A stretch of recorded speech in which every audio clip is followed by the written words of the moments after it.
This ain't mood music. This is war music. Light don't debate darkness. It erases. Yeah. We go hard for the laws, pressure on max. Light in the dark, put the truth on blast. They bend, they fold, they crack, they cap. We stand unmovable, facts on facts. Torch in the night, yeah, flame on sight. Obey the most high, we don't play both sides. Go hard, no fear, no truce, no lie. Let it burn through the dark, let it ride, let it ride, let it ride. I don't tiptoe truth, I kick down doors, law on my chest like a war drum roars. They want grace but ignore the orders, that's rebellion, wrapped in holy borders. Militant walk, disciplined vision, words stay sharp, no superstition. Every precept hit like court decision, sentence sealed, no revision, permission. Coaches scream but they don't command me, inch and roll with the feet still stand me. They entertain, I'm battle ready, kingdom first, never secondary. Like too violent for shadow games, I don't dim down, I activate. Obedience heavy but crowns of weight, I don't chase seas, I dominate. Go hard for the laws, pressure on max. Light in the dark, put the truth on blast. They bend, they fold, they crack, they cap. We stand unmovable, facts on facts. Torch in the night, yeah, flame on sight.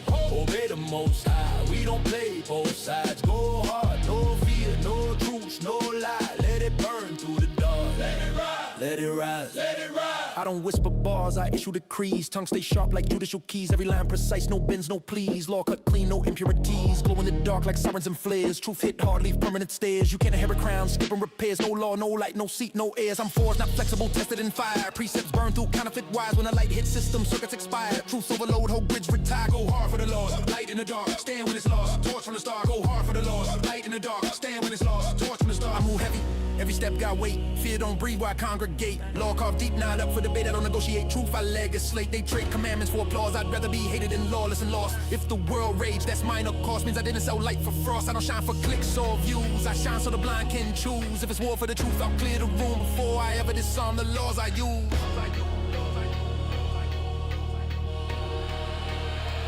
We go hard for the law, pressure on max. Light in the dark, put the truth on blast. They bend, they fold, they crack, they cap. We stand unmovable, facts on facts. Torch in the night, yeah, flame on sight. Obey the most high, we don't play both sides. Go hard, no fear, no truth, no lie. Let it burn through the dark, let it ride, let it ride, let it ride. Restoring the nation. Let's go. Yahweh's mission. Everywhere we go, four corners of the earth, let the whole world know. Teach repentance, bring the light, march in the truth, day and night. Yahweh shines where we declare. From SK to and I, yeah, we everywhere. From St. Kitts straight to New York, black we now whisper truth here or we talk. Let's get to China and right to Guyana. This truth real, not propaganda. Repent and rise, mess away. Yahweh mission every day. Yahweh mission. Everywhere we go, four corners of the earth, let the whole world know. Teach repentance, bring the light, march in the truth, day and night. Yahweh shines where we declare. From SK to and I, yeah, we everywhere. Everywhere. It's a mission, not a moment.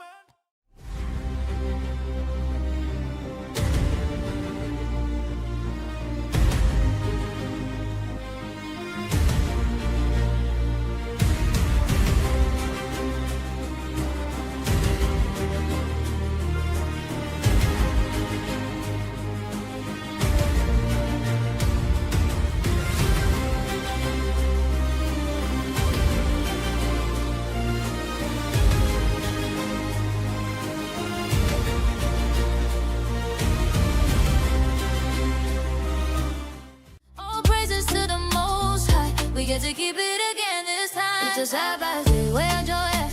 It's a Sabbath day, enjoy that. No working, no buying, no selling, no way. We prepped it all before, so we're ready today. It's a Sabbath day, whole family, don't ignore that. Come real near, sing a song, dance a dance. Be happy, be merry. It's the Sabbath, don't miss it. Be grateful, be cheery.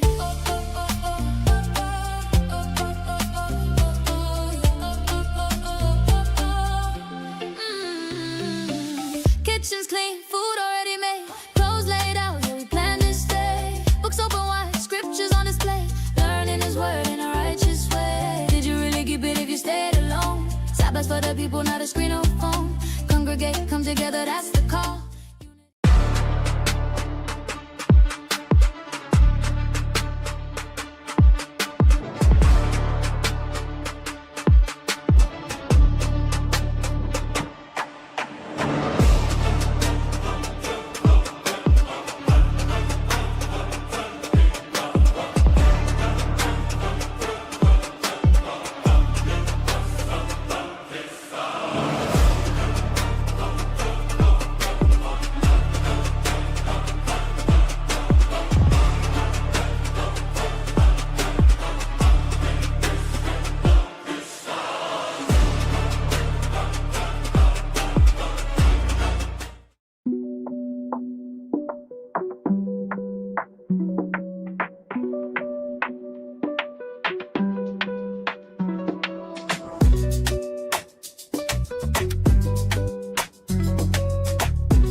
This is a CBS News special report. We are following a series of catastrophic events unfolding in real time across the globe. Stay with us.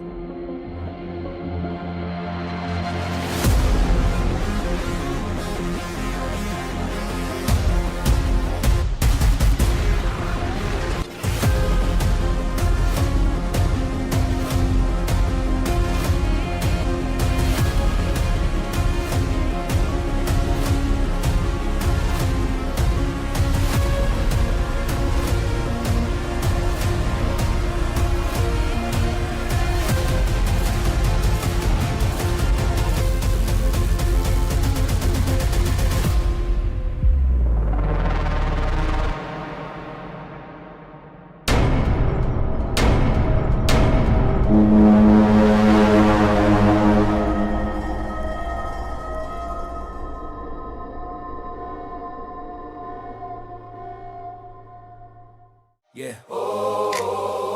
6 days pass, 7th is a go. That's when truth start to really show. Saturday we set apart. The truth of Christ transforms us. Check your heart. Saturday we set apart. Do our part.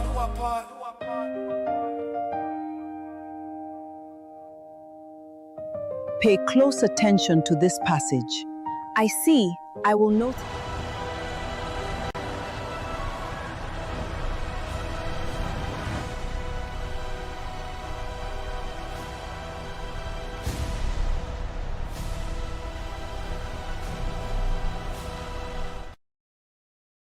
Most High in Christ bless you all. Happy Sabbath. All praises to the Most High. Welcome. Just sending a special Sabbath day out to everyone that's keeping the Sabbath holy. All praises to the Most High. And we just want to welcome you. We want to just thank the Most High for you. all right, for finding, truth, being interested in the truth, for dedicating your lives to the truth. For those of you who have really made this your life's mission to keep the Most High's commandments, we send a special, hearty, shalom, Most High in Christ bless, happy Sabbath to you. All praises. And we're going to get straight into the class. Fake friends and false love, which is a product of our destruction. All right? Fake friends and false love. All right? All praises. So grab your notes, your notepad, your notebook. Write down these scriptures. All right? All praises. You brothers supposed to be taking notes too, right? You two brothers. Not because y'all on the controls, Y'all supposed to go back home, watch them classes again, and send them notes to your captain. You understand? Well, Captain General, I'm controlling the... No, it don't matter. You still need to take your notes. You still need to take your notes, brothers. But yes, we're here. Happy Sabbath once again. We're going to get straight into the scriptures. All praises. We're going to the book of Deuteronomy, chapter 28 and verse 25. Deuteronomy chapter 28 and verse 25. The Lord shall cause thee to be smitten before thine enemies. Thou shalt go out one way against them, and flee 7 ways before them, and shall be removed into all the kingdoms of the earth. All right, so this agenda to remove us to all kingdoms of the earth was God inspired. It was part of the curses of the Israelites. Once we broke that covenant, we would be scattered into all nations of the earth, and certain things would happen to us while we are there scattered in the 4 corners. Understand? Verse 33. Verse 33. The fruit of thy land and all thy labors shall a nation which thou knowest not eat up, and thou shalt be only oppressed and crushed always. So it says we're going to be oppressed and crushed always.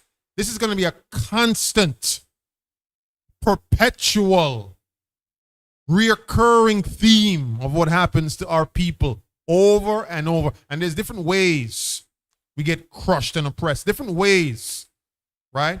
And this agenda, as we've been going class in and class out for all this, about 5-6 past classes, we've shown you how that agenda birthed in the spirit of those who are in control. The Most High put that spirit on them, all right, to oppress us and crush us always.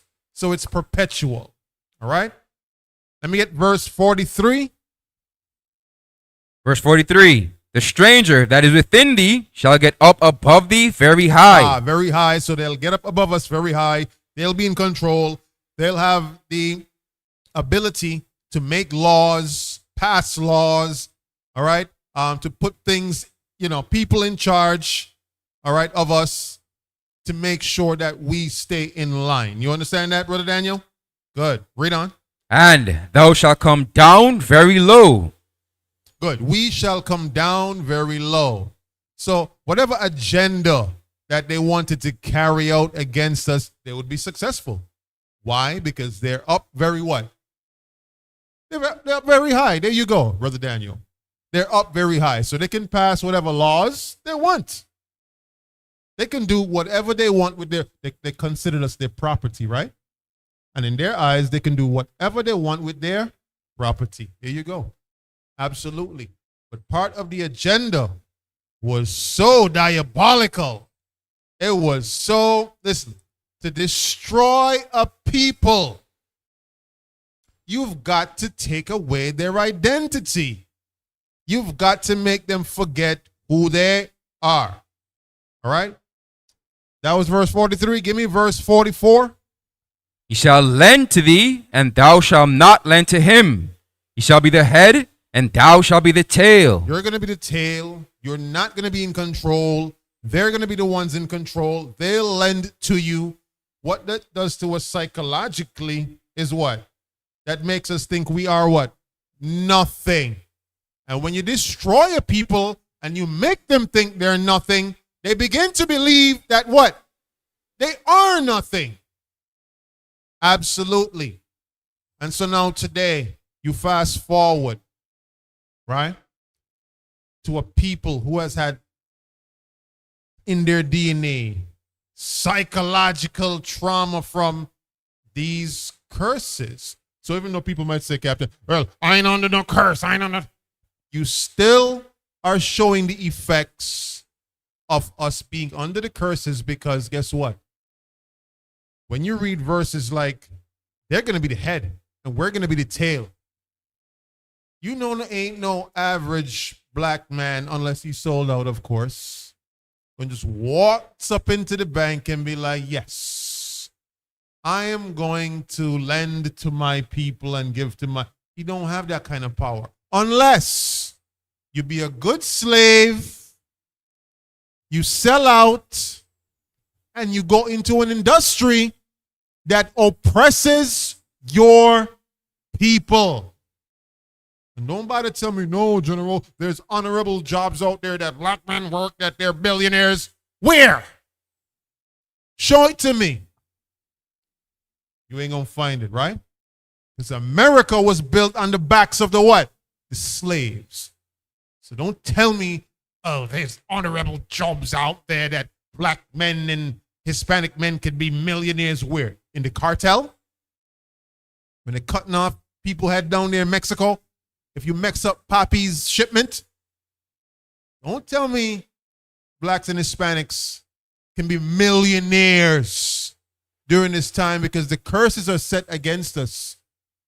Well, not honorably. You can't be an honorable millionaire, because every industry you're going to go into oppresses your people in some way. You can't get away from it. It's the way that the Lord set that thing. All right? So that was verse 44. Jump down to verse 64. And the Lord shall scatter thee among all people, from the one end of the earth even unto the other. And there thou shalt serve other gods, which neither thou nor thy fathers have known, even wood and stone. Read on. Verse 65. And among these nations shalt thou find no ease, neither shall the sole of thy foot have rest. But the Lord shall give thee there a trembling heart and failing of eyes. Wow, so all these conditions would befall us once we got scattered into all nations of the earth. You would have no ease. You would be removed from your God. Now, you go back before Deuteronomy, we had a culture. We had a culture about ourselves. I was looking for a heritage. That's the word. We had a heritage about ourselves of how we used to deal with one another. You understand that? And now you're going to find that we don't. Because the things that would befall us in the nations we got scattered in, it says we would have a trembling heart. Means you're always going to be in a condition where you're what?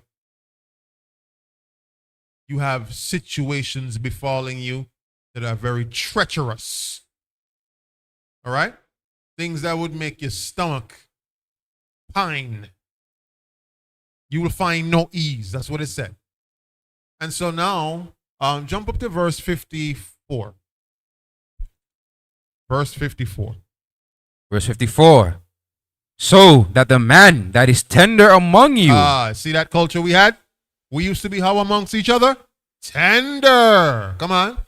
And very delicate. And very delicate. Come on. His eye shall be evil toward his brother. So now that we have gotten these curses on us because we broke God's laws, we transgressed against his commandments, now the Lord says, as a result, you're going to have an evil eye towards your brother, because that's not how we used to operate. We used to operate in love and kindness and meekness to one another.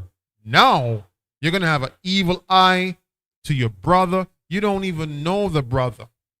He looked like you, you're going to have an evil eye toward him. You understand that? You're going to have some suspicion about him. Right out the gate, you can't trust him. Why? Because he looks like you. Isn't that something?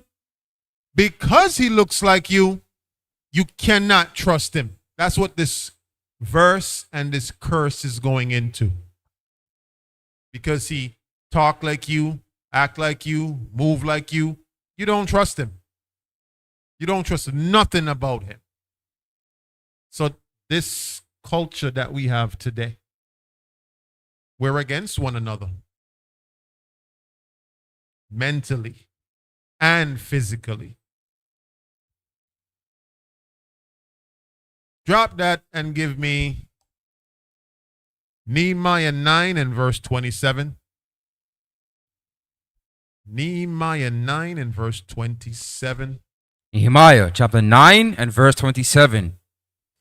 Therefore, thou deliverest them into the hand of their enemies, who vexed them, and in the time of their trouble, when they cried unto thee, thou heardest them from heaven, and according to thy manifold mercies, thou gavest them saviors, who saved them out of the hand of their enemies. Read on. Verse 28.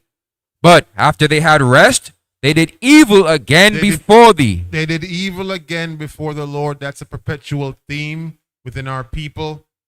The Lord sends us saviors. He sent us all these prophets to tell us to repent and deliver us. And we did evil again and again and again. Read on.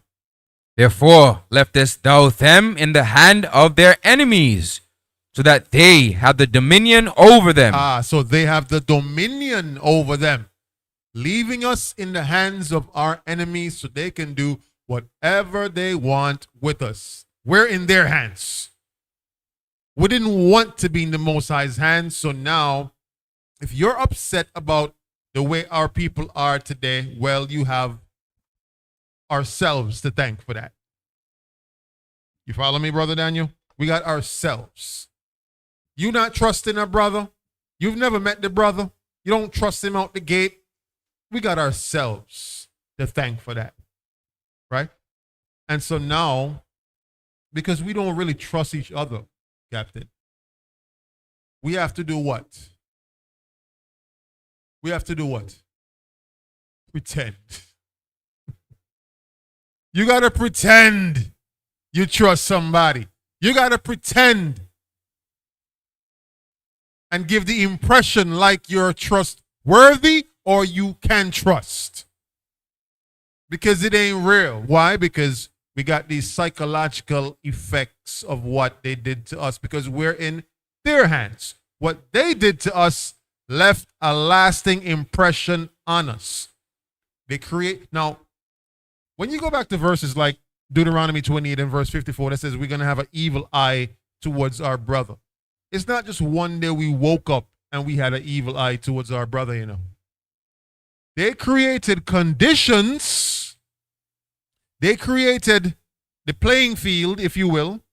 They set the chess pieces on the chessboard so that they can basically be the ones controlling the strings that set us and pit us against one another. If you really think about it. Now, don't carry me to modern times, 2026. Everything that we do, we are against our people. From the music, we sing murder music. We sing debauchery music.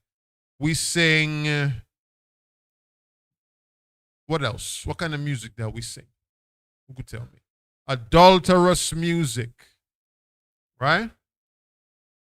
I remember, for those of you that you're not familiar with Beres Hammond, right? Some of you might be familiar with him. For the Americans that's watching, you may or may not be. Famous reggae singer. Listen, there was this song I always used to hear years ago. I had no idea it was about adultery. He was singing a song, says, standing in my way. And I'm like, okay, that's a nice sound. But he's talking about the woman's man, her husband, is standing in his way. And because he's standing in his way, he not treating her right. I'm a better man for her. It's a song about adultery. If you go back throughout the 90s classics and the 90s songs come right up, you would find out a lot of the R&B, a lot of they're about taking somebody else's man or woman. that is destructive music and you don't even realize it. All of those classics.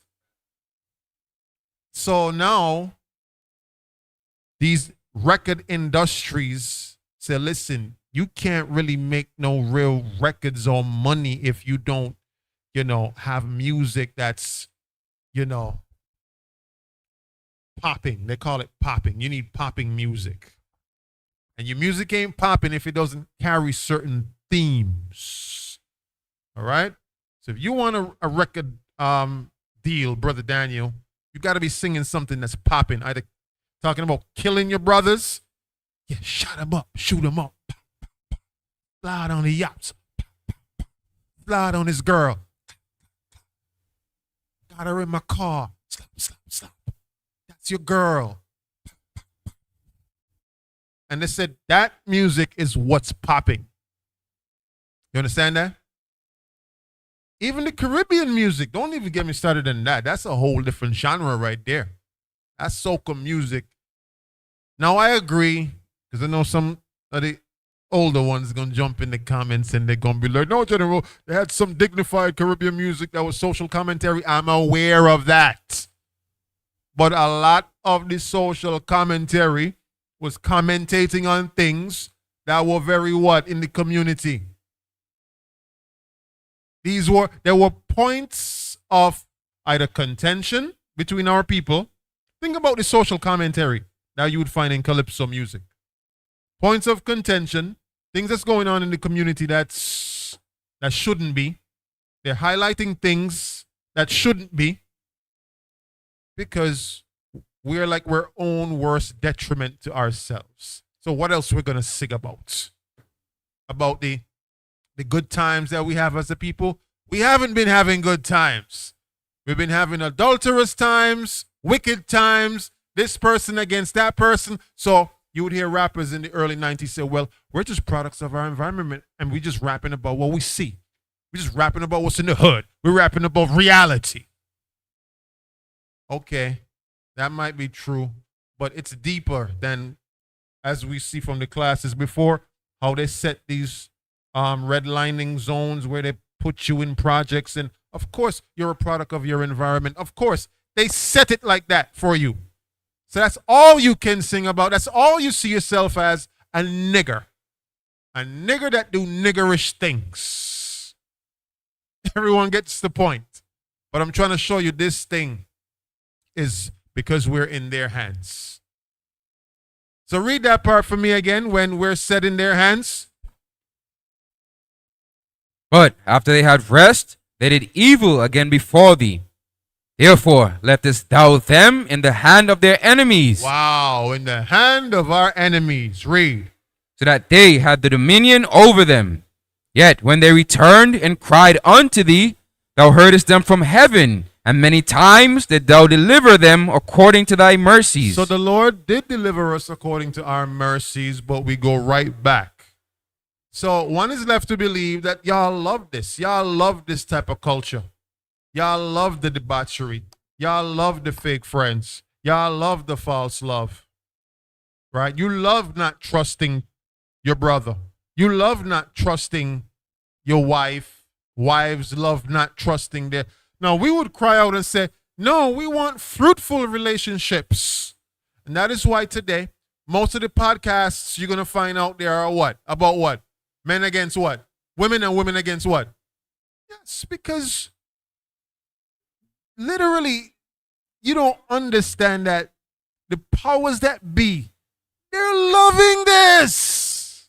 They love this so much that all the points of the topics in the black community right now on podcasts is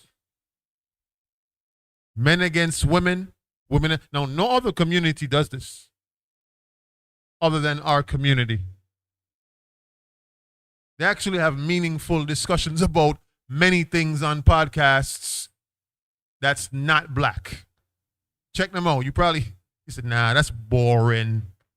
I want to hear about how the city boys is up or the city girls is up. Every comment, no, yeah, boys, city girls up again. City boys down again. That's all it is right now. But you got to understand, it goes deeper. There's factions that are in control, that they're loving this. They love that the nation can't be restored right now. They love that the fact that you can't really trust your wife and your wife don't really trust you. You don't really trust your brother don't really trust you. We're against one another. You have an evil eye against one another. And you do it out the gate before you even know the brother. You have something in your mind against him that you can't fully trust. Mind you, it never used to be like that. But now, according to the curses, you're going to have an evil eye towards your brother. Give me Psalms 83, verses 3 to 4. Psalm chapter 83 and verse 3. They have taken crafty counsel against thy people and consulted against thy hidden ones. Consulted against thy hidden ones. So we're the hidden ones. They stole our heritage. They stole our culture. They gave us their culture. They set the chess pieces on the chessboard, and they've played us like a fiddle, played into all of their games, their schemes, all of their isms and schisms. And so now the black community, the brown community, Hispanic community, we're now like pawns at their whim and their fancy. And we don't realize, we thinking it's just maybe ourselves only is the problem. Yes, a big part of it, yes, is ourselves. We got to get right. We got to come back to the commandments. But however, if you don't see the play behind the scenes, behind the curtains, you'll never understand that it's a systematic play of how they've engineered for us to be this way. But you got to see beyond the chess pieces. You're not just a pawn on their chessboard. So they've taken crafty counsel against us. Come on. Verse 4. They have said, come and let us cut them off from being a nation. Because when you cut us off from being a nation, we don't have a strong nation. We don't have strong husbands standing up for the nation. We don't have brothers trusting brothers. We don't have economic stability. We don't have brothers actually building homes with sisters, building generational wealth. Right? We don't have that. Because when you cut them off from being a nation and we're nobody, you have just a bunch of Negroes, a bunch of niggas that hate one another, that can't trust one another, and they're loving this thing. And everything that you love is the thing that destroys you. Everything that they've made you to love is the thing that destroys you. The music that you love, that they've engineered from the record labels come down, the record companies come down. The artists that you love, that they control, that they put out the music that you like to hear, it destroys our nation. It doesn't build our nation, because if it used to build our nation, Captain, we would have a stronger nation, a stronger people. So everything that you've been made to love does what to you? Kills you. It kills your nation. It kills the family structure. But we don't realize that. You've just been engineered to love it. You like the feeling you get not trusting a brother that you just met? You love the feeling that you get not trusting your wife, not trusting your husband? The feeling you get when you hear certain music, that nostalgic feeling that you get, you've been engineered to love that. So that your nation never rises. They want to cut you off from being a nation. Read on. That the name of Israel. The what? That the name of Israel. That the name of Israel. You know what the name Israel means? A prince that has what with God? Power. Power. If you could remove that name, that you are not the Israelites anymore, you don't have that power. That power that comes from Deuteronomy 28 verse 1 that says, if we shall obey to keep all these commandments, we shall be the head and not the tail. We shall be ruling the other nations. That's the power they want to remove from you, because as a prince that has power with God, There's a lot of power that comes with that. But also with great power comes what? Great what? Responsibility. And so because we don't want that responsibility, we've given away our inheritance. We've given it away because we devalued that thing. And so now we're like pawns on the chess table for them to do whatever they want to do with us. And we love it. We love the music that, now mind you, we think that music that we love to listen to and make, we think that's just of us. No, they engineered you to love that type of music. That's not the kind of music we used to sing. Okay? It's really not. Right? Now, we might have the spirit of some of the music, but it's geared towards the wrong entities. Okay? So, that nation of Israel is a prince that has power with God. That's what Israel means. Yasharala. All right? But they don't want it anymore in remembrance. So read that last part again for me. This plot that they've devised.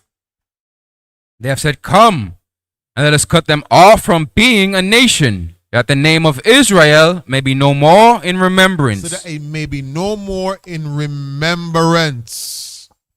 Because when it's no more in remembrance, now you don't know how to act. Now you don't know how you're supposed to be towards your wife. Now you don't know how you're supposed to be towards your brother. Now you don't know what type of friend you're supposed to be because you have no remembrance of it. They've removed it from you. You now think the way you act is the way you're supposed to act. You've been engineered to act that way, but you think it's normal. It's not. All right? Jeremiah 17 and verse 4. Jeremiah 17 verse 4. Jeremiah chapter 17 and verse 4. "And thou, even thyself, shalt discontinue from thine heritage that I gave thee." Good. So discontinue means to stop.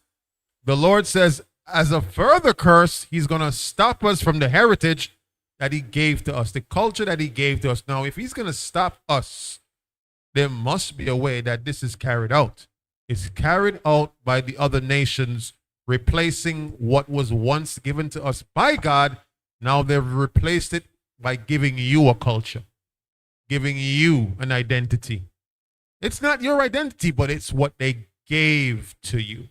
And that's why you have all these last names, Williams and James and Heiliger and, you name it, Charles and, all these names that came from your slave master, that they branded you with those names, right?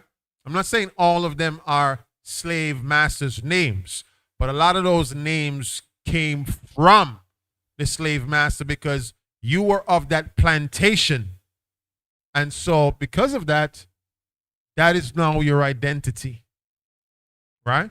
But it's not who you are. So read it again. It says, "And thou, even thyself, shalt discontinue from thine heritage that I gave thee, and I will cause thee to serve thine enemies in the land which thou knowest not. For ye have kindled a fire in mine anger, which shall burn forever." Which shall burn forever. So it's going to be a perpetual reoccurring theme that the Lord is angry with us as long as we're not keeping his commandments. We're going to be separated from our identity, our culture, our heritage, as long as we're breaking the Lord's commandments. You're going to think that the way you are right now is the way that you're supposed to be, the way you ought to be. No. Those who are in control, they're the ones that gave you that identity, gave you the things that you think you like. That's one of the reasons why our people love pork so much today, they fed that thing to you where? On the plantation. You grew to love that thing so much, you literally thought pork was life. And that's why you will hear a lot of people today that say pork is life. One brother said, listen, I don't eat pork. He said this on a live. Local brother. I don't eat pork, but when it comes to Christmas time, I'm going to eat my pork. I'm going to eat my pork. Nobody's going to tell me nothing because that's my tradition. Oh, he used the word, that's my tradition. Once it comes to Christmas time, he's going to eat pork, right? But that tradition that he thinks is a tradition of his came from those who are in control. They made you believe that's your tradition. So those things get passed down to us generationally. All right? But God says those things are going to burn. Read it again. That, for ye have kindled. For ye have kindled a fire in mine anger, which shall burn forever. Which shall burn forever, which means it's going to be a perpetual reoccurring theme that our people are going to do these things that are separated from our true identity. You understand that? Isaiah 5 and verse 13.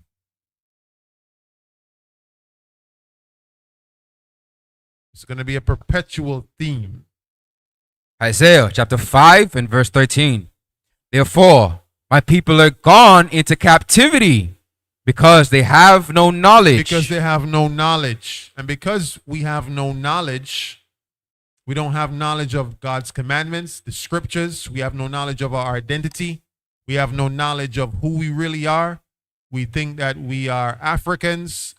We don't realize that Africa has 54 countries.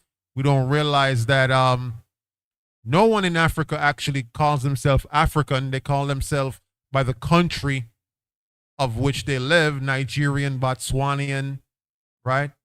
Malian. And so you don't realize that in 70 AD, we got kicked out of our homeland, Israel,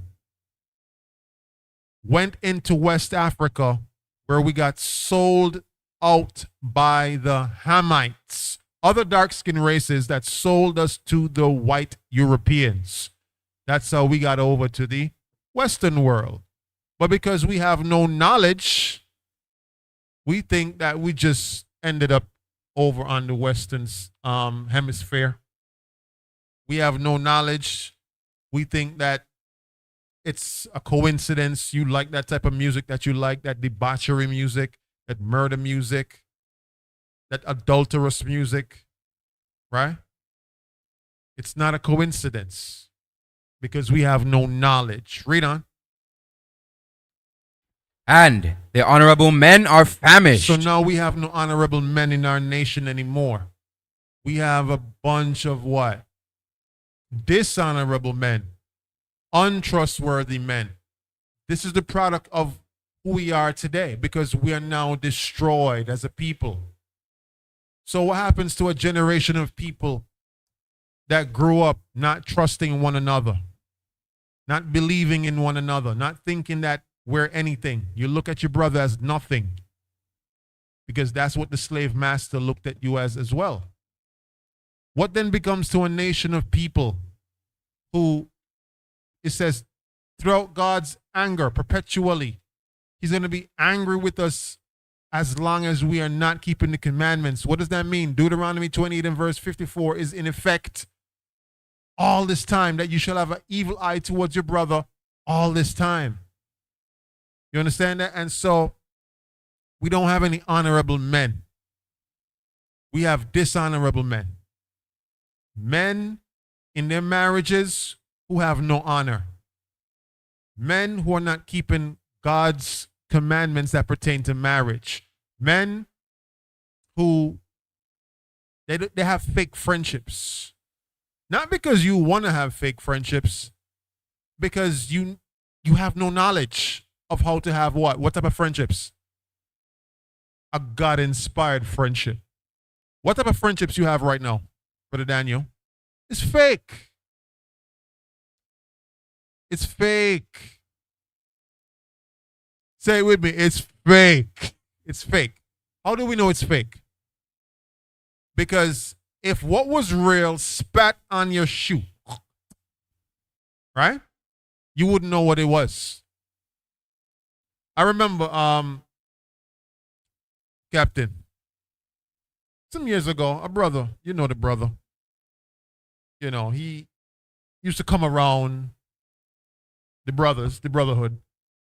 And so, I don't know if you remember this. I used to call the brother to, check up on him. Right? And the brother said, no, no, no, no, no, no, no, no, no. I don't like people calling up on me and checking up on me. That don't feel right. Like he's so accustomed to being a loner, being someone who no one cares about, that now when he's in the midst of real love, real caring, real leadership, real direction, he couldn't handle that thing. He said, no, He hung up the phone. He said, listen, don't call me. Don't call me. And I remember the captain saying, wow, like, that is just like bugged out behavior. Why? Because, read that last part again when it says, after they have no knowledge. And the honorable men are famished. Because our honorable men are famished. We don't know what real honor is anymore. We don't know what true honorable and righteous men are anymore. So when you come in the midst of men that's endeavoring to be righteous, that's endeavoring to strive to keep the commandments, it seems weird to you. It seems weird. So you just go back to default mode. As a matter of fact, when persons try to be righteous and to be in the spirit, you said to yourself even more, nah, I can't trust that brother even more. He trying to act righteous. He trying to keep these commandments. No, I can't trust Brother Daniel.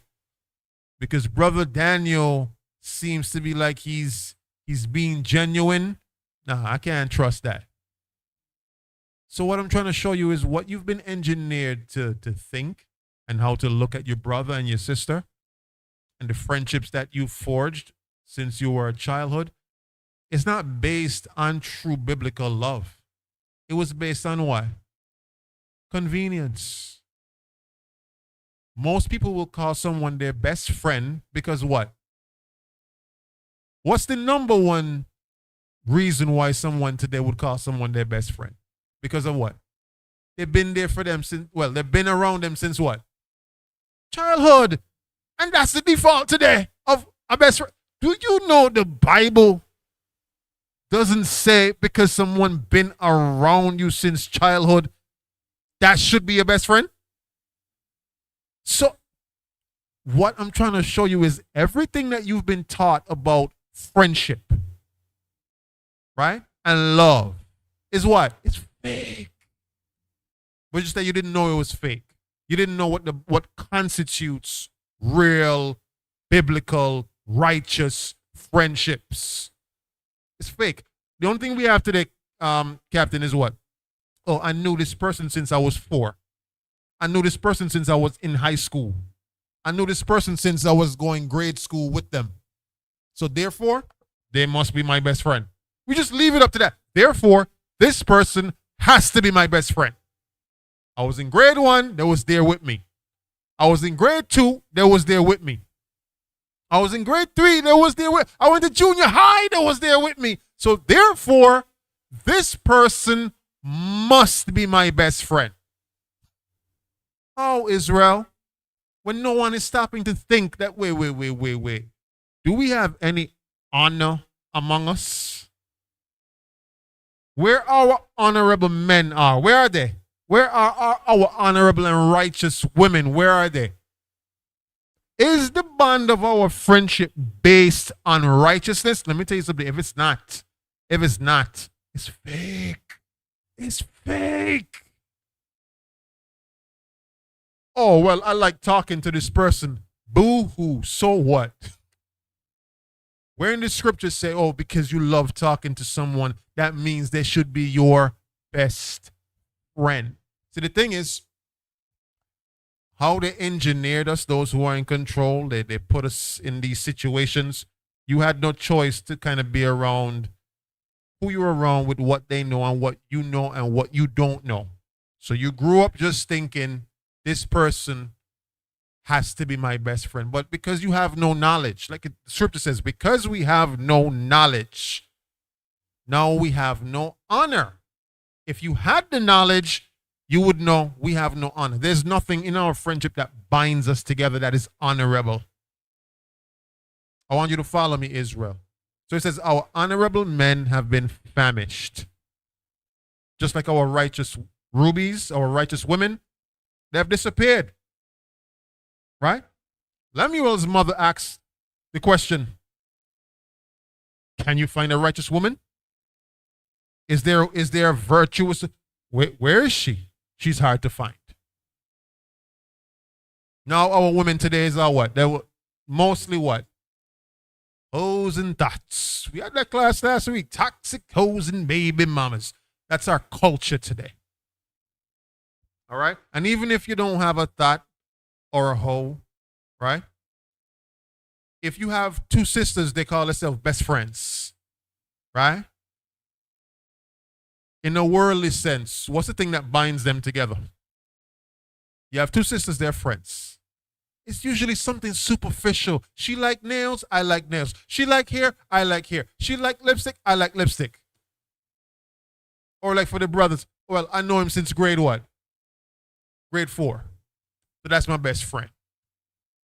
There's no honor among us. What's the honorable thing that binds us together? What's the righteous thing that binds us as friends? What's the thing that says, listen, I'm your friend because we keep the commandments together. We worship God together. If that ain't in there, then I'm sorry to let you know that friendship is what? It's fake. So where are our honorable men and our righteous women? Let me tell you what happened to them. So read that again for me. They're honorable men. Come on. And the honorable men are famished. This is what happened to them. They famished. And their multitude dried up with thirst. Ooh, they dried up, Captain. They're non-existent, Captain. They're not around. They dried up. Now we've been replaced with what? Dirty dogs, scoundrels, ground lizards. And that's why, brothers, when you go out on the streets to talk to sisters about, you're supposed to obey your husband. They think, obey who? That dirty nigga at home? You crazy? That dirty dog, I would never, ever submit to him. Because in her mind, all men are what? Dirty dogs. They have dried up. She can't see not one, not in her circle. And you would hear brothers saying what? All women are what? Hoes. What's the song? These hoes ain't loyal. Because that's what our people have reduced our people to. You understand that, Brother Daniel? And that is why our nation must be restored with what true friendship actually is. What real love, not fake love. Because what we have been engineered to believe is that this fake love that you see, just like the GMO food, it tastes real. It ain't real. We got GMO love right now, GMO friendships. That's based off of what? What is it based off of? Just superficial things. Oh, I met you 19 years ago, so you must be my best friend. Those are the superficial things that we got to contend with today. Our honorable men have been dried up. Hosea 4 and verse 6. Our honorable men have been dried up. Hosea chapter 4 and verse 6. My people are destroyed for lack of knowledge. So we continue to be destroyed because of lack of knowledge. We continue to have these fake friendships, these fake love, because we don't have any knowledge of what real friendship looks like, what real love looks like. We have a superficial thought of what we think it is. Read on. Because thou hast rejected knowledge. Because you have rejected the knowledge of the Bible. You have rejected the knowledge of the truth. We have been far removed from our heritage. They told us we're not the Israelites. They told us we're not the people of the book. They have taken crafty counsel against our people. Okay? And so now the name of Israel is no more in remembrance. We're given these other names, Kitishan, Anguillian, Saint Mart, what you call that? Dutch, whatever you call that, Nevisians, Kittian, Guyanese, American. And because we've been taking on these different misnomers, now we don't know who we are. And because we don't know who we are, we would by default reject the knowledge that comes with who we are. If we understood who we were, we would be readily willing to accept the knowledge that came with who we are or who we were. Well, we still are those people today. But it's just that we have been separated from our identity, our culture, our heritage. And so we don't think this Bible applies to us today. And so even when it comes to friendships and how they're supposed to be directed aright, we've lost the knowledge on that. We've lost the knowledge on real love, what it looks like. Stay with me, Israel. So the friendships that you think you have today, if they're not based in the truth, then it's fake. It's false. You have rejected the knowledge of the Lord. That friendship is not based on the knowledge of the Lord. That friendship is based on worldly things. Read on. Because thou hast rejected knowledge, I will also reject thee. So the Most High is going to reject you as well. He's going to reject that friendship that you think you have. The Most High is not in that thing. Read on. That thou shalt be no priest to me, seeing thou hast forgotten the law of thy God. Because we've forgotten God's laws, we've been far removed from them. Now our friendships are not based on the law. They're based on some bloopity blah blah. Some bloopity. This person is my best friend because I like tuna sandwiches and they like tuna sandwiches too. So we're best friends for life. It's just based on bloopity blah blah. Israel, we got to come back to this knowledge because the Lord says if it ain't based on the law, man, he's going to forget all about us. Your friendship will not be rooted in the Most High. Read on. I will also forget thy children. Your children also going to grow up and not know what real friendships are. Your children also going to grow up and not know what real love is. Unless you teach them, unless you come back to this knowledge, unless you come back to your heritage, unless you come back to your culture so you could teach it to your children. Teach it to them so that they're aware and they know. So they can distinguish and differentiate the difference between fake love and real love. Real friendships and fake friendships. Jeremiah 2 and verse 13. So Israel, we got to really come back. We must come back. Because the worst thing to have is a friendship and you have no idea that that thing is meaningless, pointless, and vain, but you're the only person that don't know that. Read on. Jeremiah chapter 2 and verse 13. For my people have committed two evils. They have forsaken me, the fountain of living waters. So they have forsaken the Most High, who is the fountain of living waters. Come on. And hewed them out cisterns, broken cisterns that can hold no water. We rather choose the other way. Cisterns that can hold no water. We had living water from the Most High. But we would rather choose cisterns that hold no water. Now, I would have to agree with the Most High here that we would rather choose cisterns that could hold no water. You would rather fake friendships. If I ask everybody right now, which one would you prefer? Real friendships and real love or fake friendships and fake love? Which one you would say you prefer? Everyone would say, I prefer real. So why is it then the Most High said, every time I send you deliverers and teachers and leaders to deliver you out of your captivity and to teach you and to show you the way and to bring you back to the knowledge that you lost. It says, my people have no knowledge. They bring it right back to you, and what you go and do? You say, thank you for the knowledge, and you go right back to the foolery. You go right back to the sins, right back to your old ways of thinking, oh, this ain't a sin. Nothing wrong with this. I'm going to go right back to doing this. I'm going to go right back to living how I was living when I was living it. How could you go back to that when the Lord sent you the answers? Well, nobody know the answers. The Lord sent you the answers. He sent you what you needed. But I would have to agree with the Lord that a lot of our people, they love the fake love. They love the fake friendships. It has to be. That's the only thing I could deduct and come up with. Because if we did love and real friendships, what would we do? We would choose the living water, not the cisterns that cannot hold water. And the cisterns that cannot hold water is what? The broken friendships you have that you keep trying to hold on and mend, and they're broken. They're broken. It's like taking a piece of pottery that can hold liquid, a clay pottery, and you try to glue it back together and go to the fountain with it to hold water. That thing is not going to hold. It's going to break again.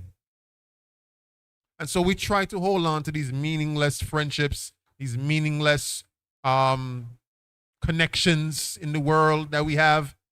But you don't realize that is a cistern that cannot hold. It's a broken cistern. It's a broken vessel. It cannot hold water. The Most High is offering you what real love looks like. True friendship in the truth. Now you might say, well, I ain't got no friends in the truth. Well, guess what? If you don't got no friends in the truth, whose fault is that? It's your fault. Because the Most High said, friends in the truth is something that he rewards what?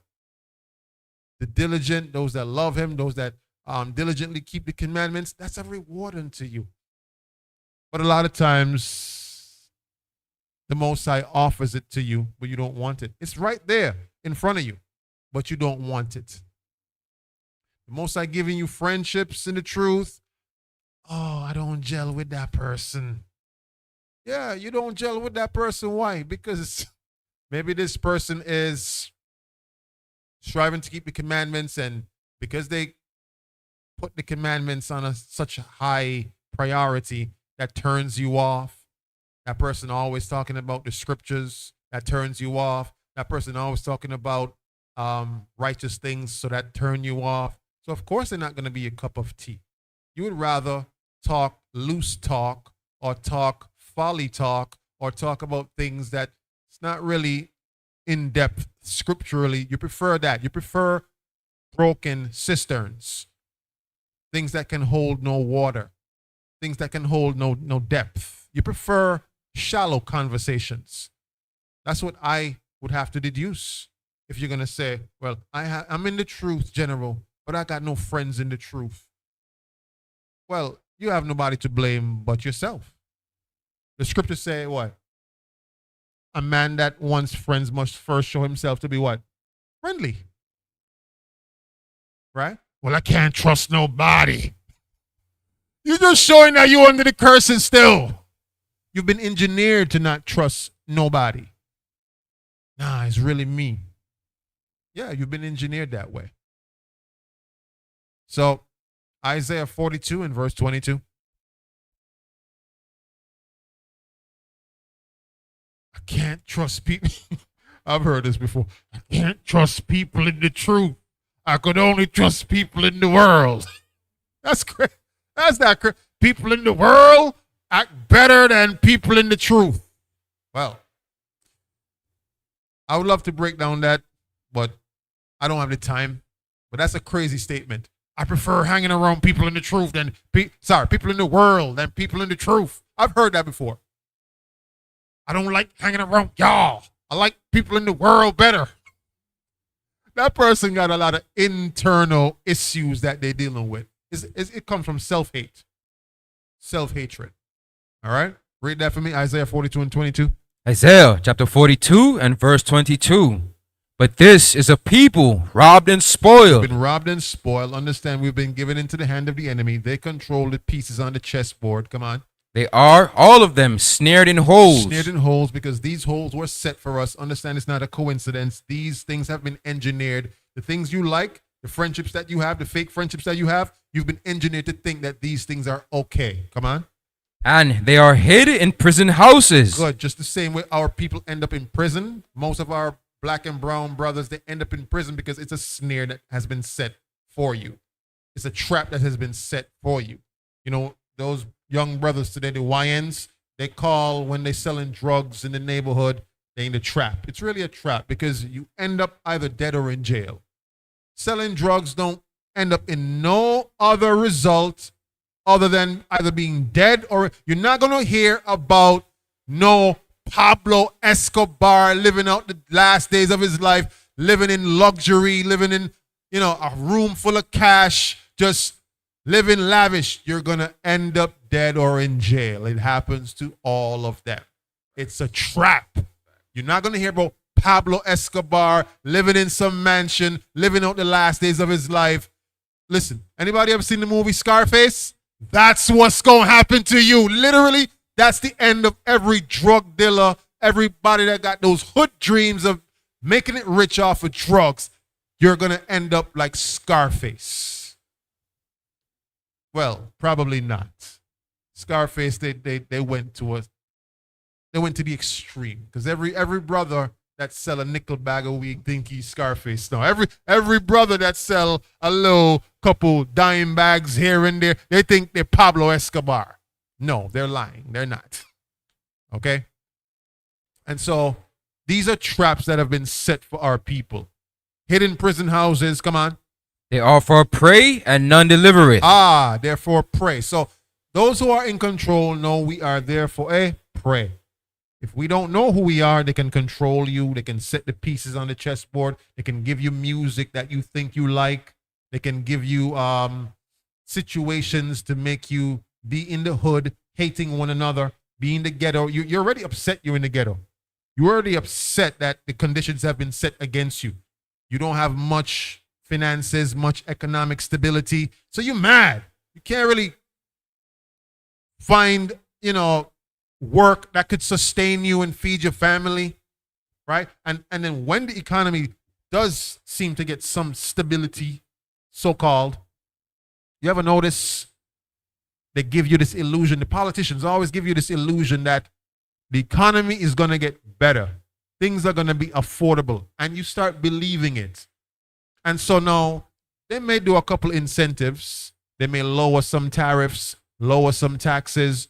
Things may be affordable based on your pay grade.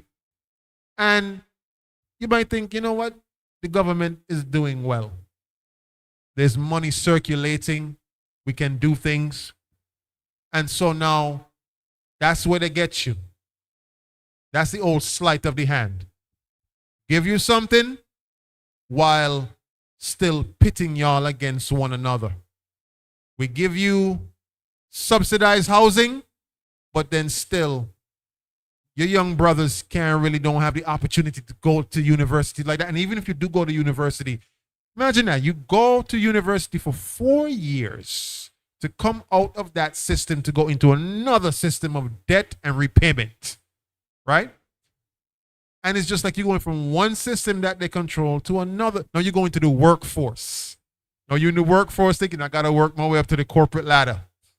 They control that workforce as well.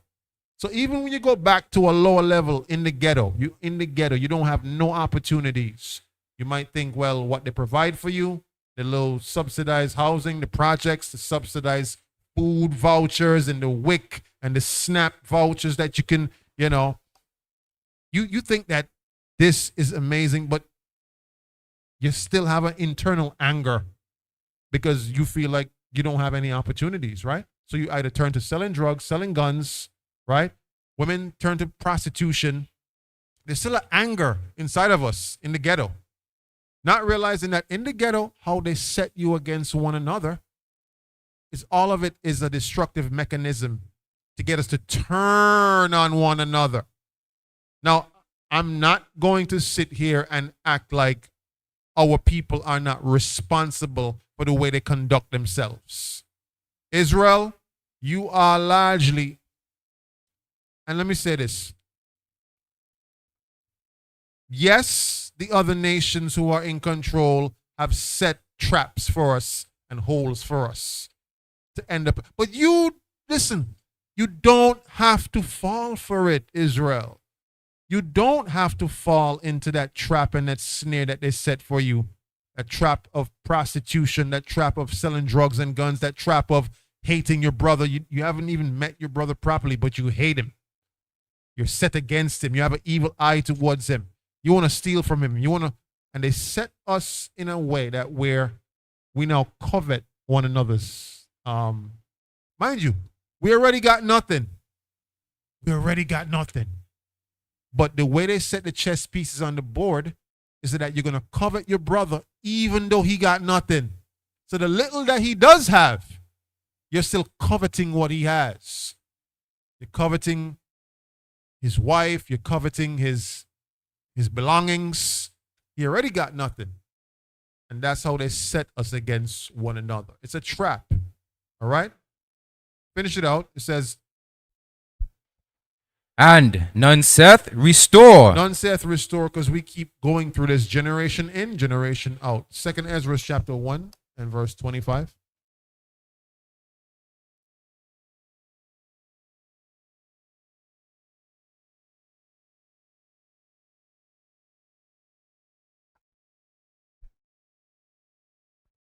Second Ezra chapter 1 and verse 25. Seeing ye have forsaken me, I will forsake you also. When ye desire me to be gracious unto you, I shall have no mercy upon you. Uh-oh.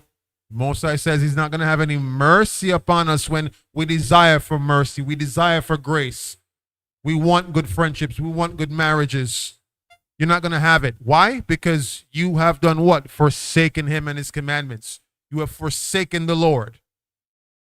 So you cannot want a good marriage and the Lord is not in that thing. His commandments isn't a part of your marriage. You cannot want a prosperous friendship if the Lord isn't the basis of that friendship. Otherwise, it's fake. It's false. It's a delusion.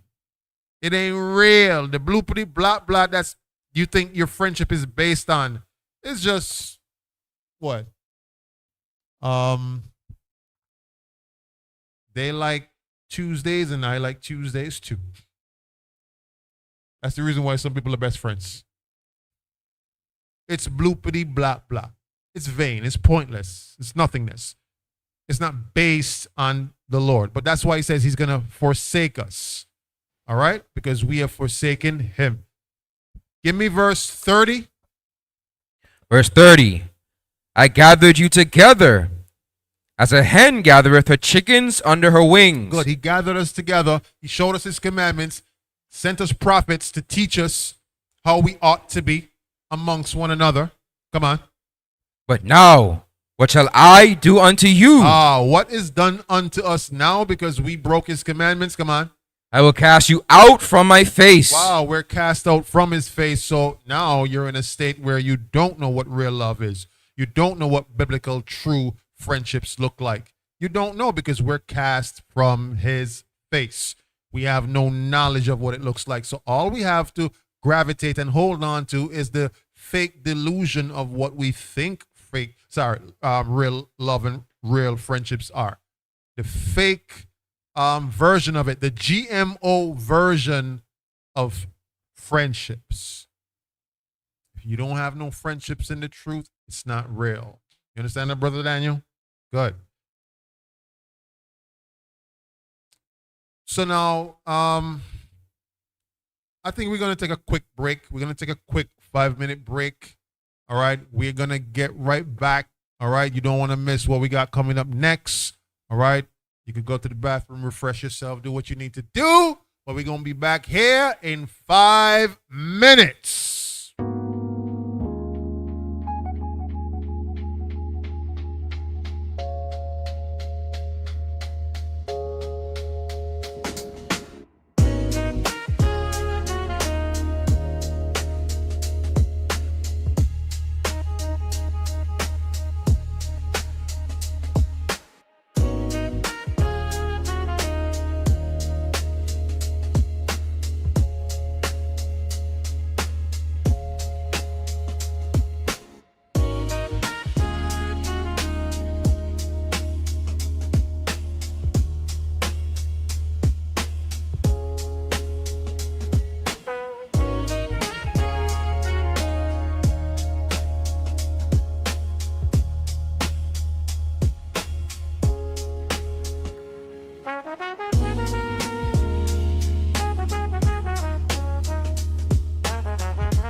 All praises. We are back. And so, fake friends and false love is what we're getting into. All praises. The Bible shows us how we as a people have been disenfranchised. We lost our culture, our heritage, everything about who we are. We have lost that thing. And so the persons who are up above us very high, and now we are down very low, they control the chess pieces on the chessboard. All right? And the conditions that we're in right now, yes, we're responsible for a lot of it, but there's something behind the veil, behind the curtain, working against us. And those persons who are the lawmakers, those who are in control, have set us and pit us against one another. But now you understand the undertone and what lies beneath. You must now be refreshed with what godly friendships look like and what godly love is, real love, real friendships, right? 1 Corinthians 15 and verse 33.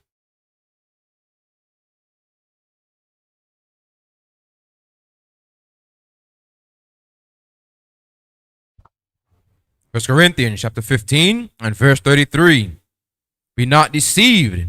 Evil communications corrupt good manners. Good. Evil communications, it corrupts good manners. And so evil communications, what's evil now, in the Christian world, they took this to mean, oh, when you're saying rude speech, it's not talking about rude speech. Now, I do agree rude speech can go into some things that also can constitute as evil communications. I agree. They can cross, right? But rude speech in terms of certain words, Paul used rude speech to get his point across. He never spoke against the commandments. He never spoke against the laws, never spoke against the Most High or Christ, but he used rude speech in terms of certain figures of speech to get his point across. However, when it comes to evil communications, is going into things that are against God's commandments, his laws. And so when you have friendships that are not based in the truth or based on the truth, by default, your communications are going to be what? Evil. By default. Because they're not based on truth. Now, could it be truth-centric? It could be. Not in every case you may have a conversation with somebody who's you consider to be a friend. It might be inherently evil, but mostly it will be. Mostly. 98% of the time it will be. Okay? So read it again. Be not deceived. Evil communications corrupt good manners. It corrupts good manners. So the good manners that if you come into this truth, you have good manners, or you're learning how to have good manners, you're learning how to conduct yourself, you're learning what real friendship looks like, you're learning what real love looks like, that can be corrupted. So, because there's people who think, well, I'm in the truth, so I can be around the evil communication. I can be around persons who are not in the truth. But eventually what happens? It corrupts it. I want you to understand that thing. So read it again for me again, because I don't think our people getting it. Be not deceived. Evil communications corrupt good manners. It says don't be deceived. In other words, don't fool yourself into thinking that you could be someone who's either in the truth, learning about the truth, coming into the truth, but you want to be around persons who what? You want to spend your time with people that's what? Not in the truth. Eventually, what's going to happen to all of the things that you learn in the truth? It's going to be corrupted. Like the scriptures, it's going to be corrupted. Be not deceived. What you learn in this truth is going to be corrupted by those that you choose to spend your time around and speak to and communicate with and talk to. It's going because eventually you're going to find yourself just by default going into some conversations or joking about something that is what? Against the scriptures. You're going to find yourself snickering and laughing and talking about, hey, you remember when we used to, oh yeah, I remember, yeah, remember when we used to, Friday night eat them baby back ribs and we used to smoke up that weed and I mean, wait, I just learned that we're not supposed to do that. Wait, did I just laugh at that? Yes, you did. Did you realize? No, you didn't till after the fact. But the thing is, you already laughed at it. You already had a good chuckle up about it. You already hee-hee-ha-ha'd about it. And so now, you didn't realize that in that moment, your good manners is being what? Corrupted. Cool and easy like that. And with a little bit of corruption, more corruption happens until now you're fully what? Fully corrupted. And when you're fully corrupted, now you got to put on a facade.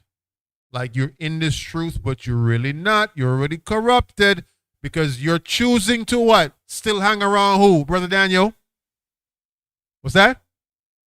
I mean, you can hang around friends, but what kind of friends? Fake friends. What's a fake friend?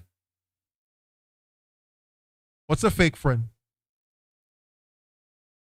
I mean, there's a lot of people you can't trust. Somebody who's not in the truth. Somebody that's not keeping the commandments. Now, you might say, well, General, there are some friends out there that no matter what, when you call them, they are there. Does that mean that that's a real friend? How do you know that's not a real friend? Let me ask some of the brothers. Is a real friend that no matter what happens, you could call that person and they come running? Does that mean that's a real friend? Not according to, that's according to what? The world. Okay, good. But now, if this person worships another God other than Yahweh, is that a real friend? But mind you, they come running every time you call them. Hey, I got a flat.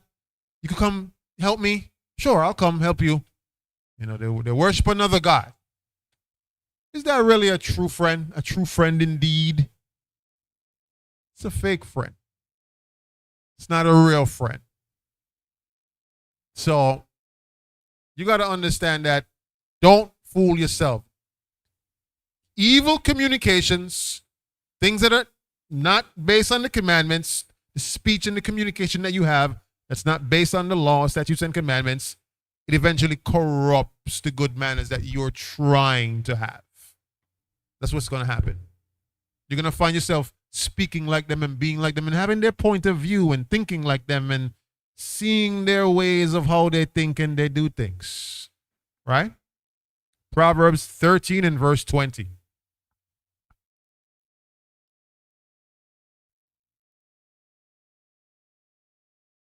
Proverbs chapter 13 and verse 20. He that walketh with wise men shall be wise. So if you walk with wise men, you shall be wise. Come on. But a companion of fools shall be destroyed. Uh-oh. Somebody that chooses to spend their time around someone that don't keep the commandments, which the Bible considers to be a what? A fool. You ain't keeping these commandments, God considers you to be a what? A fool. But if you're going to choose on your own volition that you've learned about this truth, but you continue to spend your time, your precious time, around persons who not in the truth, then you might as well just be a fool just like them, because it says soon you're going to be what? Destroyed. So read that last part for me again. But a companion of fools shall be destroyed. Good. You're a companion of fools, persons that do not keep God's laws. It ain't says you might be destroyed. It didn't say that perhaps you will be destroyed. It says you shall be destroyed. Understand? So it's just a matter of time, because you're under a delusion. You're under a stupor, thinking that you can continue to have this friendship that is not truth-based, and it's going to work out. That's what you tell yourself. It's going to work out. Eventually, I'll influence them enough to come into this truth. When all the signs have been showing you that this person doesn't want to be in the truth, yet you continue to hold on to these empty vessels, these broken vessels. You're choosing broken vessels and broken cisterns over the living water. The living water is telling you right here that a companion of fools will be destroyed. You choose to not listen to that. You say, well, maybe that will apply to somebody else. That's not going to apply to me. That's what you tell yourself, that you're going to be the exception to the rule. No, no, no. That's you going into a delusion. The Lord is giving you that strong delusion. Good. Proverbs 22 and verse 24. So you walk with wise men, you're going to be wise. But a companion of fools, you're going to be destroyed. Because they're going to destroy you. Meaning what? Destroy you how? We just read it earlier. Your good manners is going to be what? Corrupted. Good. Proverbs chapter 22 and verse 24. Make no friendship with an angry man. With an angry man. So a lot of times, right? You have these friendships, right? And these friendships are not based on the scriptures.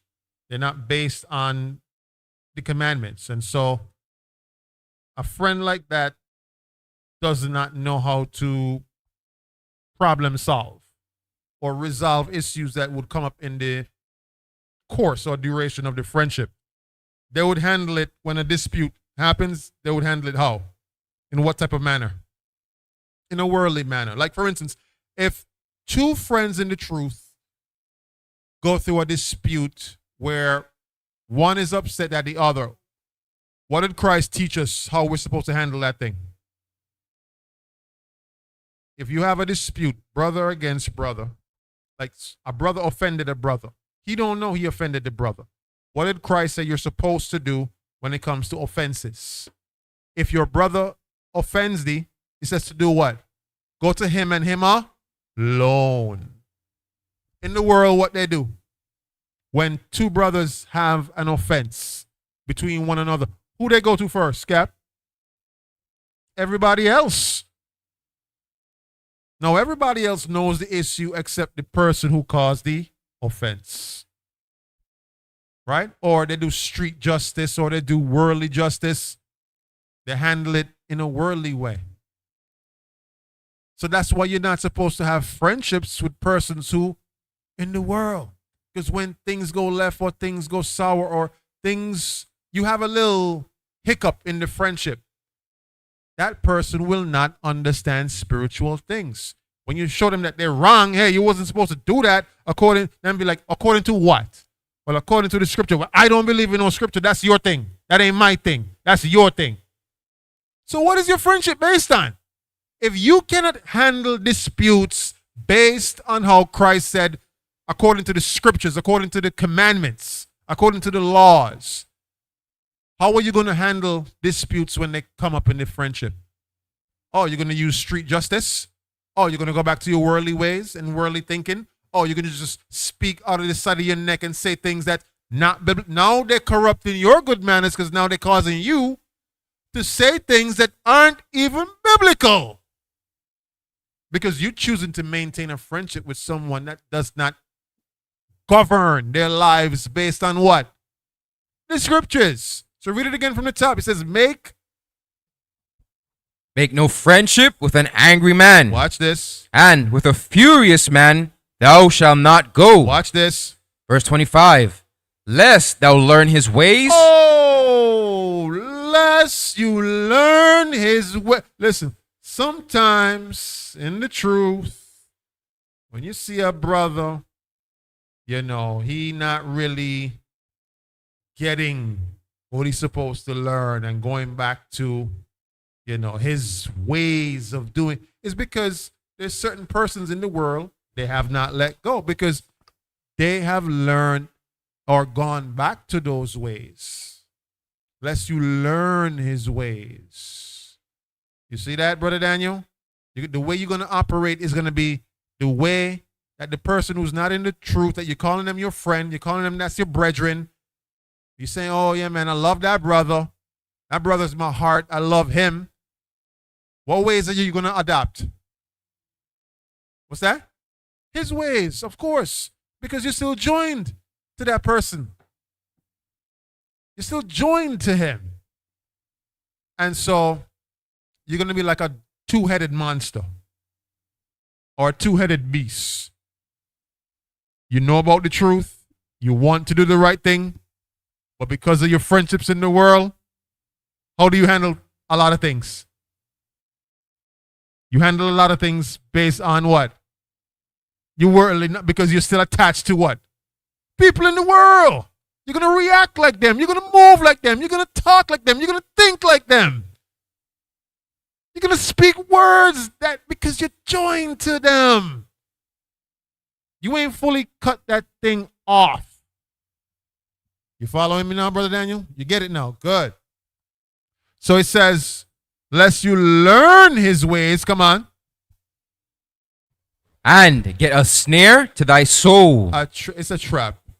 The Lord is going to trap you and you're going to get destroyed. That's what's going to happen. That's what it means when it's a snare to your soul. Psalm 55 and verse 12. I get it, Israel. A lot of the friendships that you grew up with, because you didn't realize they were bloopity blah blah, that they were friendships of convenience. Oh, I know this person since second grade. You didn't realize it wasn't based on the knowledge of the Lord. It was just based on the circumstance at the time, and you thought that is the reason why this person is your friend for life. Watch this. Psalm 55 and verse 12. Psalm chapter 55 and verse 12. For it was not an enemy that reproached me, then I could have borne it. Neither was it he that hated me that did magnify himself against me, then I would have hid myself from him. Verse 13. But it was thou, a man mine equal, my guide and mine acquaintance. Verse 14. We took sweet counsel together and walked unto the house of God in company. Sometimes also when you come into this truth, you may have someone who you and them, you come up in the truth together, but you know, something about that person make that person either go against you, go against the truth. A lot of times it's because what are they still attached to? Things that are what? Think worldly things. So y'all took sweet counsel together, y'all came into the truth together. Y'all went through this same BCT together. Y'all came up the ranks together. Y'all went from brother to soldier together, from soldier to officer together. And then somewhere along the line, they either cross you or double cross you or betray you. Right? Why would something like that happen, Brother Daniel? Mind you, these two people, they know about the truth. They've learned the scriptures together. They've took sweet counsel together. Why would something like that happen? Something made a brother go turncoat. Something made a brother go rogue. Because he learned all the things that you learned. He went to the same BCT that you went to. Y'all learned the same scriptures together. Something made him go rogue. Something made him turncoat.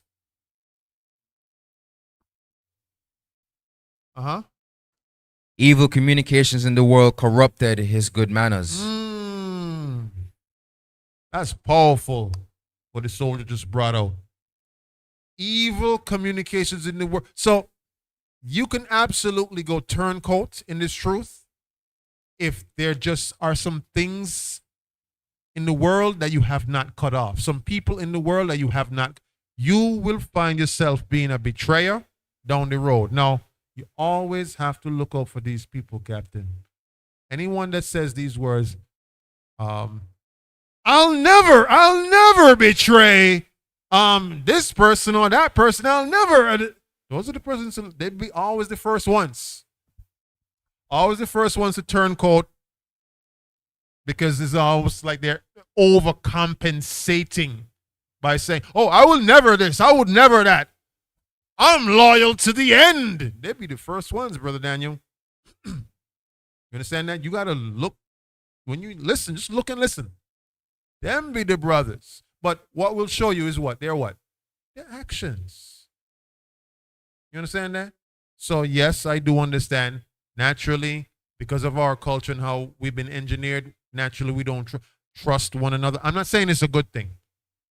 We're supposed to be trusting of each other, but naturally that's not so because of these curses. It says you're going to have an evil eye towards your. But now that you come into the truth, you're learning about the truth, you're supposed to be able to do what? Put your guard down, right? And feel a little at ease, right? Shouldn't we come into the truth and feel a little at ease? That you're surrounded by brothers and sisters who, but then what that we just read just now. Read the last part again for me. It says, but it was thou, a man my equal. Read it from there. But it was thou, a man mine equal. My equal. We in the truth together. Right? Come on. My guide and mine acquaintance. Oh, my acquaintance. That person that I know in the truth. Come on. Verse 14. We took sweet counsel together. Oh, sweet counsel together. We learned these scriptures together. Come on. And walked unto the house of God in company. Oh, and we went to the feast days together. We went to class together. We learned together. We learned the scriptures and the breakdowns together. What would make someone go rogue? The soldier just said it. So how can you tell, right, that a person eventually is going to turn on you based on what the soldier just said? How can you tell? And this goes for brothers and sisters. How can you tell the person that you take sweet counsel with, learn the scriptures with, learn the truth with, learn the breakdowns with, come to the feast days with, come to the house of the Lord together with? How can you tell if this person will eventually turn on you? Shalom, General. Most in Christ, soldier. If you notice that that brother or sister is struggling to release release worldly connections. Soldier! Give that brother a hand right there, man. You can tell. Ray Charles, Stevie Wonder, a blind man can see eventually that person gonna turn on you. They're still holding on to what? Those worldly connections. But it says, this person who took sweet counsel with them, it says what? It wasn't an enemy that reproached me. It wasn't an enemy that came against me. It was someone that did what? Took sweet counsel with me. We came up in the truth together. We learned the scriptures together. We were on leadership calls together. We were on all these different calls, WhatsApp calls. But how can you tell is, we just read the verse earlier that says, what corrupts good manners? Evil communication. So eventually that person will turn coat on you. So we've been thinking all this time, Captain, that the person who's going to turn coat on you, well, we just don't know who. Anybody will. That's what, when you come into the truth, you hear that. We just don't know who's going to turn coat. Anybody could. Just pay closer to, the soldier just brought it out.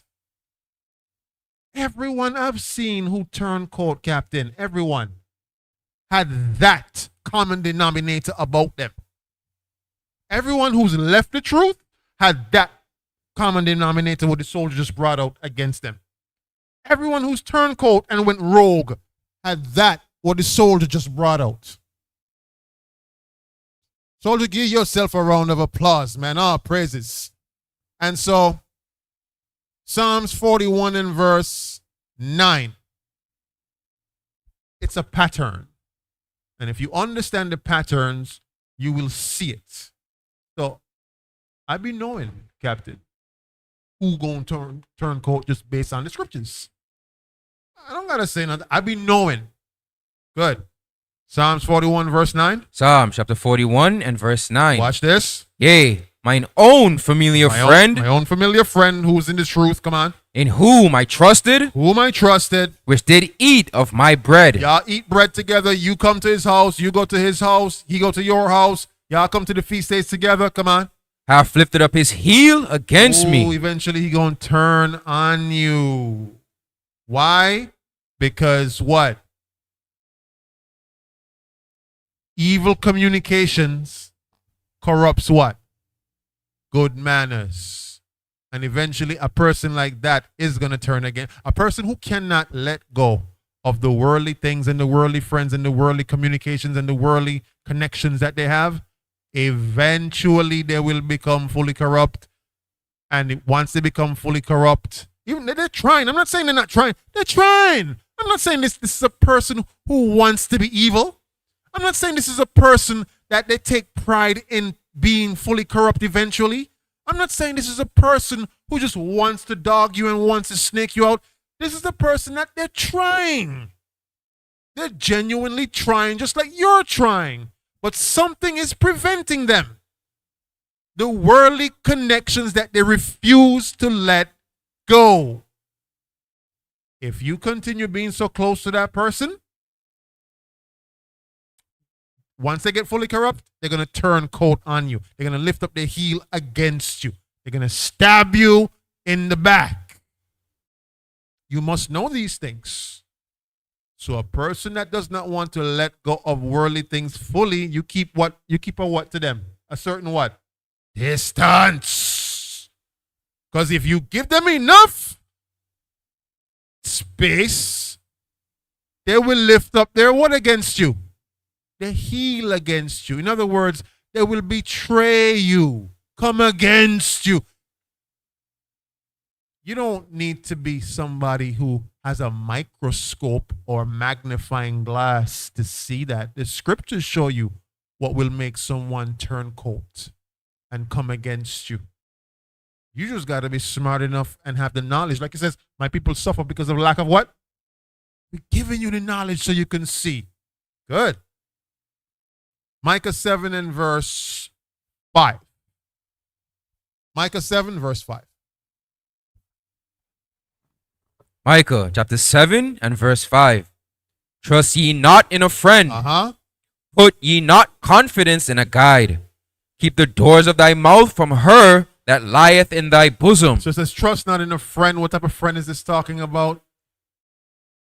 Someone who is not in the truth. Okay, because we use that word friend very what? Very loosely. Oh, I know this person since I was 4. That's my friend. Well, I got news for you. Biblically, your friend is someone that keeps the Lord's commandments, that keeps the Lord's laws, statutes, and commandments. If they're not doing that, then they're not to be called friend, because what governs their life is their own set of rules, their own way of doing things. So if something goes wrong in the friendship, Captain, how will they handle it? Using their own bloopity blah blah head knowledge. And if something goes wrong in the friendship, how will you handle it? According to what? The scriptures, right? And when you try to handle it according to the scriptures, will they accept that? They will tell you, man, get out of here with that. That's your thing. That ain't my thing. You follow that. I don't follow that. And so now, the scales of the friendship are what? Unbalanced. You believe in the scriptures? They don't. That ain't no friend. What is that? That is a convenience ship. A convenience ship, not a friendship. Y'all were at the right place at the right time years ago. And so you like sneakers, they like sneakers. You like video games, they like video. That's not what friendships are based on, though. Because when ish go left, now you trying to be a righteous man or a righteous woman and do what the Bible say. They're trying to do things the worldly way, and now y'all clashing. Y'all clashing. So usually when you don't want to clash, what do? Okay, let's, for instance, Brother Daniel. You're in the truth. You handle things the way the Bible says you're supposed to handle things if things go left. You have a friend that you call friend. They're not in the truth. They don't handle things the way the Bible says you're supposed to because they do not believe in the truth. When things do go left, but you don't want things to be sour between the both of you, what do? What does someone who's spiritually weak, what would they do? Someone who's spiritually weak, they don't want to lose the friendship. Let me see if y'all thinking. You don't want to upset the friendship or lose the friendship. Mind you, you handle things according to the Bible. They don't. But you don't want to lose the friendship. So what would someone who does not want to lose the friendship do? Trim their what? Trim their wings. There you go. And because you don't want to lose the friendship, you scale back. You scale back on the scriptures. You scale back from the way you handle things. Now you don't handle things according to how the Bible says now. You scale back. Now you're doing it which way? Their way. We just learned, lest you learn their ways. We just learned that. But because you don't want to ruffle their feathers, you don't want to upset them, you don't want to make things sour between y'all. You don't want to make things uncomfortable between y'all. You don't want to make things weird between y'all. And so now you scale back. And every time you scale back, you lose a bit more and a bit more and a bit more of yourself in this truth. Your good ways are now being what now? Corrupted by what? Their evil ways, because you don't want to ruffle their feathers. You don't want to upset them too much. You want the friendship, mind you, the fake GMO friendship.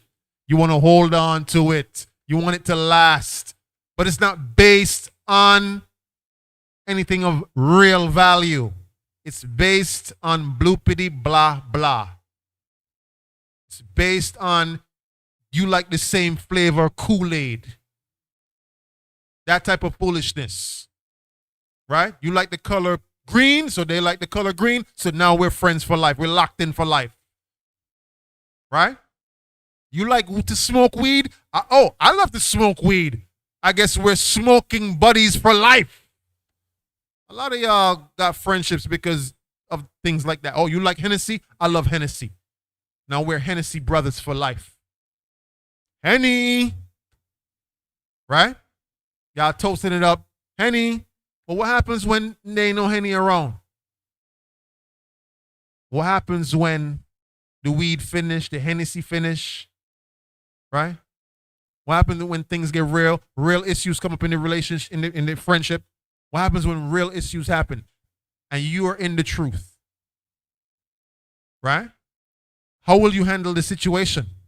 You need to handle it according to what? The scriptures. Because if you trim your ways to seek love, it says soon you're going to be destroyed. But you don't want to ruffle their feathers. You don't want to make them feel uncomfortable. You ever notice an unbalanced friendship is always the person in the truth don't want them to feel uncomfortable. This fake friend asks you to come to some beach bash. They want you to come. You say, okay, I'll be there. They want you to come to some gathering that is not based on the Lord. Okay, I'll be there. Come to some function that is not, based on the Lord. Okay, I'll be there. The moment this is how you know it's fake. The moment you invite them to a feast day, oh, I got something to do. I can't make it for that. The moment you invite them to the Sabbath gathering, oh, I can't really do that. I can't do that. Mind you, everywhere they invite you, you say, no problem, Al. You're trimming your ways, getting more corrupt, because every time you trim away a piece of yourself, you got to put yourself in a mind state to tolerate being around sin, and it's grieving your spirit. And you're like, you know what? I'm just doing this for the greater good because eventually they'll come into the truth. No, they've already showed you they're not coming into the truth. But you don't want to upset them. You don't want to ruffle their feathers. Everywhere they invite you, you go thinking that this is going to be an investment down the road so that they come into the truth. No, they're manipulating you. They're using you. It's a convenience ship. Every time you tell them, come to the Sabbath. Oh, no, I can't really. I got something to do. You've put yourself out of the way for them so many times to come to the things that they invite you to. The one time you tell them come, they're like, nah, I can't. It's a convenience ship. Y'all bonded over weed, Hennessy, the color green, eating tuna and cheese sandwiches, watching cartoons. Y'all bonded over that. Y'all bonded at break time when y'all shared some corn curls, some cheese sticks, and that was 18 years ago. You said, oh, the Lord would have never put me in the midst of them if it wasn't real. Yeah, a lot of times the Lord puts you in the midst of people like that for years to show you that it's a delusion for you to step into what you're supposed to step in. A lot of times he puts you in that position where you know that person for 25 years just to see if you're going to cut that thing off for him. A lot of y'all ain't know about that. A lot of y'all think this is God sent. This is God breathed, God inspired, because they were sent to me 25 years. A lot of times the Lord put that thing in your midst to see if you're going to cut that thing off. The longer the years, the more connection you're going to have to them, the more, willingness you're going to have to hold on to a meaningless, dead, lame relationship that is not based on the truth, just to see if you are going to give it up for him. And most times you fail miserably.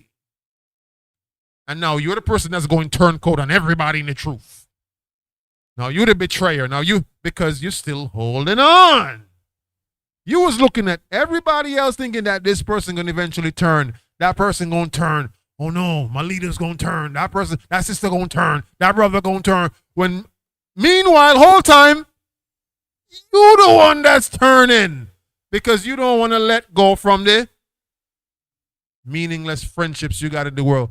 They've been corrupting you all this time. But you've been thinking what? That delusion. I'm going to change them. I'm going to change them. I'm going to change them. I'm just going to be around them and be around them, be around them. I'm going to change them. No, they're corrupting you.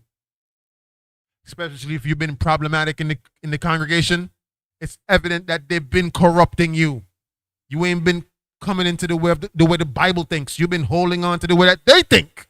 So you bring their problematic ways of doing things, and because you've been their friend for 25 years, you're still bringing that into the truth. You don't realize you're the one that's going turncoat. You're the one that's going betrayal mode, but you don't see it. All right, the Lord want to see if you're going to let go of that thing. Is anything too much for the Lord? Is anything too much for us to let go when it comes? Some people say, listen, that friendship right there, I've been friends with that brother 27 years. Even though he's not in the truth, I'm not about to give that up for the Lord. You know how crazy that sound? I'm not going to give that thing, because when I call, that brother is there. If I want a piece of bread tomorrow, he there. The problem is, the Lord wants to see if you're willing to give that thing, that dead, meaningless relationship that is not based or centered around him, if you're going to give that thing up. And he would use things like that, like, that person giving you a piece of bread when you're hungry, piece of this when you need, piece of that when you need, to see if you're going to fall for the okie doke, if you know what's real love or fake love. Real friendship or fake friendship. Because our people have been so watered down. We think that real friendship is the one that comes and they give you, something that, but they're not in the truth. So which one is worse? The cup of water that they give you or the corruption that they give you? Woo! A lot of people would choose the water and say, man, General, they gave me that water. I was starving. I don't mind the corruption that they have. I would choose the water. Doesn't it go back to the scripture of my people have chosen what? Broken what? Cisterns, and not choose the living water? Woo! I like how that thing came back full circle. Our people would choose the glass of water that a corrupt person is giving to them and said, that's my friend because they gave me a cup of water. They would choose that water over the living water that the Lord is giving to them, and choose a broken cistern and say, even though that person is corrupt and evil and doesn't keep the commandments, I choose them. They gave me the cup of water. Let's move on. Let us get Proverbs 27. And give me verse 6. Proverbs chapter 27 and verse 6. Faithful are the wounds of a friend, but the kisses of an enemy are deceitful. Ooh, faithful are the wounds of a friend. So when certain things come from a friend, it hurts more, right? It hurts more. Like if someone says something to you out the road, you're out on the streets, you don't really care, because you don't really hold that person here. It don't mean nothing to you. But now when it comes to somebody that you have here, Ooh, that thing sting more, right? And that's why enemies, they gotta present themselves as a what? Friend. So that when they're giving you these sweet kisses, it deceives you. You don't think that they're trying to come at you sideways. In other words, we've been destroyed for such a long time. And our people, what do they love to hear? Compliments. What do they love to hear? Oh, you're doing so well. They love, I was going to use some language there, I'm not going to use it, but our people love to be massaged. Because our men are broken, anybody that comes and massages their cojones, they like it. Hey, brother, you're doing so well. You're doing so good. You're doing so this. You're doing, and they're like, oh, tell me more. Yeah, brother, I see you in this truth. You're doing such a good job. And tell me more. Our people are easily deceived and easily fooled when someone figures out, what is it? You catch a fish by its what? You hook a fish by its what? Yeah, by its mouth. Our people are easily deceived because they're naive into thinking that everyone that compliments them means well for them. But those who are manipulators and narcissists, they know how to manipulate you by giving you sweet words. Hey, soldier, you're doing so well. That's why in the truth, he says, don't compliment men either more than needed or more than you should, or only if it's deserved. Because over complimenting and it's called flattery. How many men love to be flattered? Raise your hand. Nobody gonna put up their hand. Isn't it true that our generation of men love to be flattered? Isn't that a fact? Nobody say yes to that, boy. But that you would hear, General, I'm not appreciated enough. I'm not valued enough around here. I'd rather go somewhere that they value me more. Our men love to be what? Flattered. Why? They want to hear sweet nothings, right? Because that makes them feel what? Good. Men, learn to not let flattery come through deceptive words of people that because you're wounded. Remember, we are wounded people. And because we're wounded, you will use your wounds and your cuts and your scars. You would think that the flattery of another is what heals you. That's not what you're looking for. Don't look for flattery in this truth. Don't look for compliments in this truth. Because our men, well, it would feel good just to hear every once in a while, you're doing a good job. Don't look for that. Our job, we do this unto who? The Most High God. Whether someone gives us a thank you or not. But anyone that could come and tell you, hey, Gabar, hey, Captain, how you doing, man? See you doing a good job out there, You're doing the right thing. Listen, I got something to propose to you right quick. You're doing such a good job with these men, and you're doing all these things. How about if you tell me where Soldier Gamaliel live? Tell me where he live, because, I just had this thing I just wanted to, I know you're close with him. And again, you're doing such a great job, You're doing an amazing job. You're all just so out there, so strong and so. But just tell me where that brother there live. That brother there? And that brother there. Tell me where I could find like his family. You know where I could find them? Mind you, but you're doing a good job, You're doing a great job. Y'all see that? And our people would just fall for that thing. Tell me where Officer Zakar live, no? I heard he lives somewhere like in that area there, but just show me exactly where he live. But again, soldier, you're doing a great job, Man, you look powerful out there, man. And because we like to hear that, you just give up all the goods. Anybody could come into your organization, dismantle that thing. Do you know you're not supposed to name your troops? David got punished for that thing. Anybody ask you, how much men you got? Wait, hey man, you're doing a good job. Where all you got camps? Well, we got camps here. You're an idiot if you're doing that. Do not name your troops. David got punished for that thing. He put more trust in the troops than in the Lord. He got punished. Don't name your troops. Don't name your numbers. Stop giving information to people that asking you information because you think it's noble. Yeah, man, you're doing a good job out there. So tell me, where all y'all at right now? And you feel so obliged to give them the information because you don't know what real friendship actually looks like. You just you like the flattery. You like how it sounds. It sounds attractive. You sound like someone is finally giving me the praise that I deserve. Don't fall for it. Read the last part again. It says the kisses of an enemy. But the kisses of an enemy are deceitful. The kisses of an enemy are very deceitful. So don't fall for those trickeries. Don't let nobody trick you out of naming your troops, Israel. Don't let nobody trick you out of telling you, yeah, tell me where that brother live, where that brother be at, where his family be at. All because they give you a little compliment, and that's like a whore, a cheap whore. You could get anything out of her if you give her enough what? Enough money. Don't be a cheap whore, Brother Daniel. Don't be a cheap whore, brothers. Don't let those deceitful kisses fool you and trick you.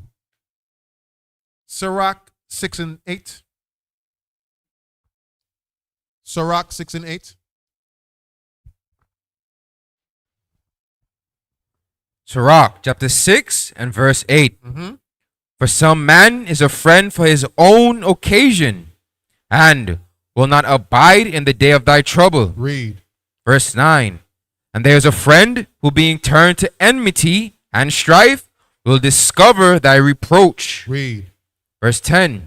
Again, some friend is a companion at the table, and will not continue in the day of thy affliction. This is talking about convenience ships, not friendships. Come on. Verse 11. But in thy prosperity he will be as thyself, and will be bold over thy servants. Bold over thy servants. Read. Verse 12. If thou be brought low, he will be against thee, and will hide himself from thy face. This person is now lifting up their heel against you. All right? So for some men, they are friends for their own occasion, for their own purposes, for their own selfish gain. They're not really there because, they want to serve the Lord with you. They're there because they want to smoke weed with you. They want to talk about smashing females with you. They want to talk about drinking Henny with you, talking about going to parties in the club with you and reminiscing on the old days with you, reminiscing on who you used to be. Remember when we used to do this and we used to do that? They're there for their own occasion, their own purpose. Sisters as well.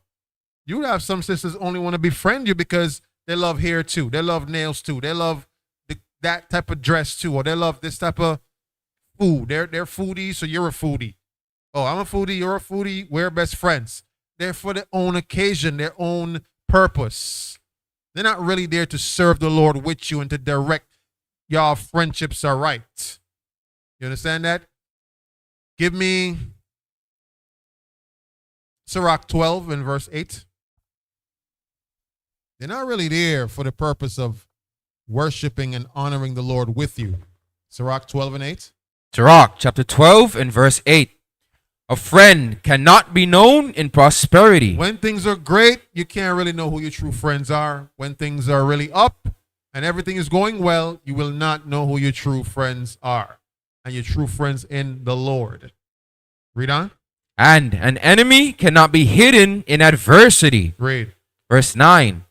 In the prosperity of a man enemies will be grieved, but in his adversity even a friend will depart. A friend will depart in his adversity. And even when you come up into problems in the truth, how you know who your real friend is? If your friend, they will handle it according to the what?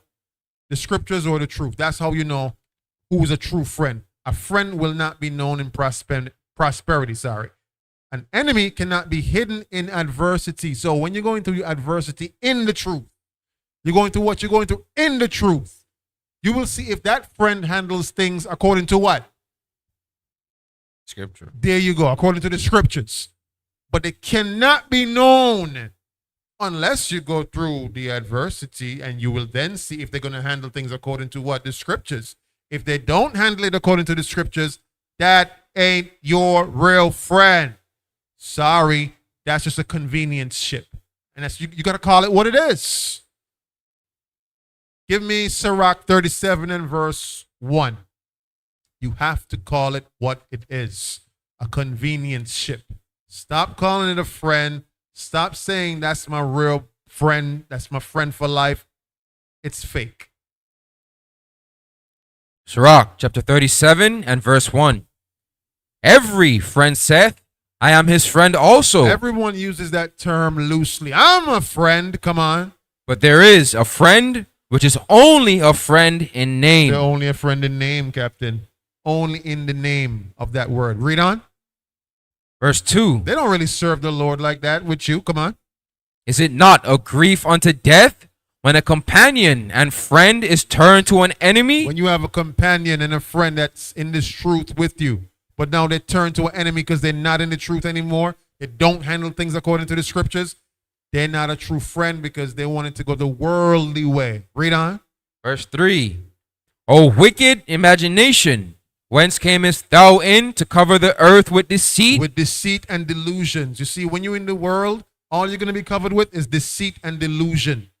Right? And the thoughts of thinking you know what a real friendship looks like. But unless a friend is actually serving the Lord with you, that's the only type of friendship that the Bible considers to be an actual friend. All right, read on. Verse 4. There is a companion which rejoiceth in the prosperity of a friend. That rejoices in the prosperity of a friend. And so when it comes to prosperity in the truth, it goes beyond material things. Spiritual things are prosperous things as well. So when a true friend realizes your spiritual prosperity, right, and y'all could keep these feasts together, y'all can do the things of the Lord together, true prosperity, they will rejoice with you. A friend in the world could only rejoice at what? Worldly things, worldly accomplishments. And you think that's a real friend that only celebrates worldly things with you? No. Read on. But in the time of trouble will be against him. In the time of trouble will be against him. Because again, in the time of trouble in this truth, if you have a friend in this truth and you go through a time of trouble, the friend is going to help you to do what? Apply the scriptures, recall the scriptures, give you scriptures.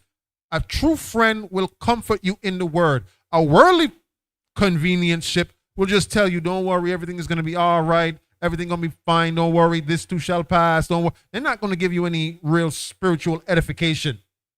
Everyone understands. Sirach 22 and verse 22.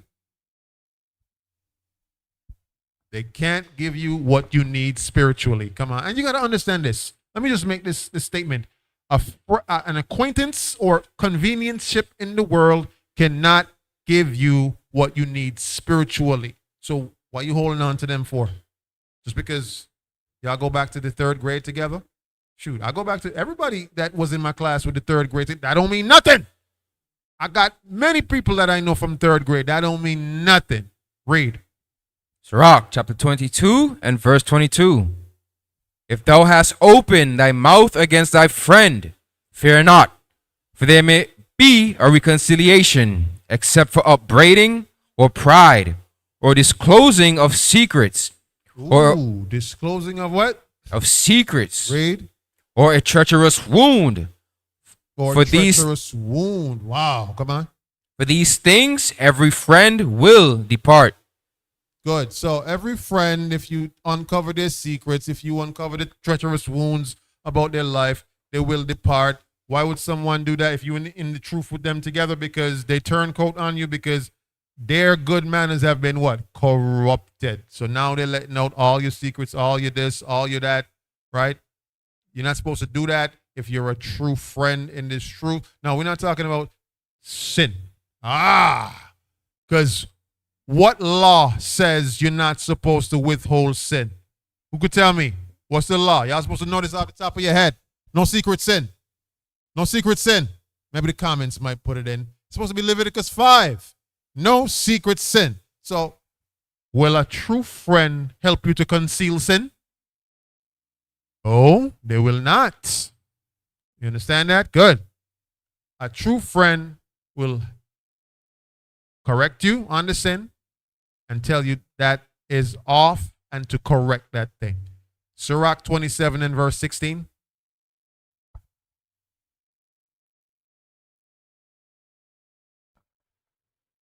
Sirach chapter 27 and verse 16.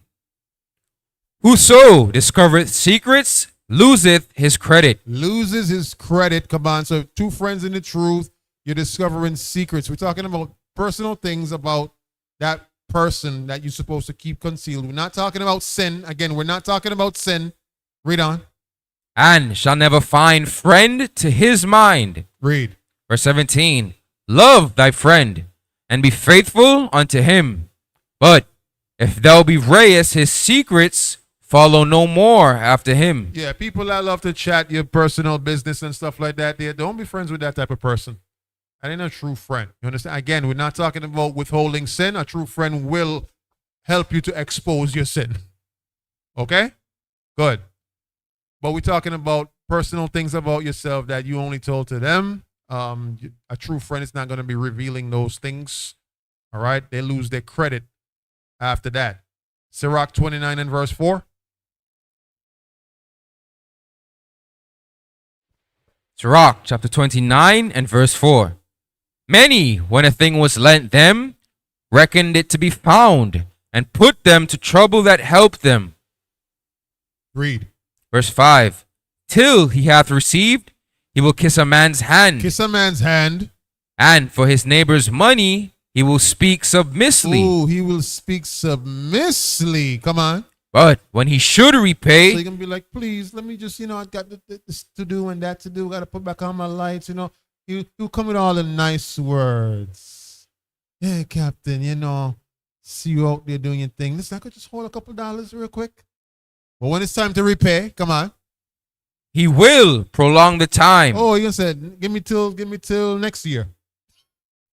Give me till 2028 now. But you see me out spending money, right? Read on. And return words of grief and complain of the time. So you're going to say, listen, man, you're running me down. You're hounding me. You're not a true man of God. You out here running me down for your money. How dare you? How dare you run me down for your money? And there was the audacity, right? How dare you run me down for your money that you so graciously lent to me in my time of need? Now they would argue with you.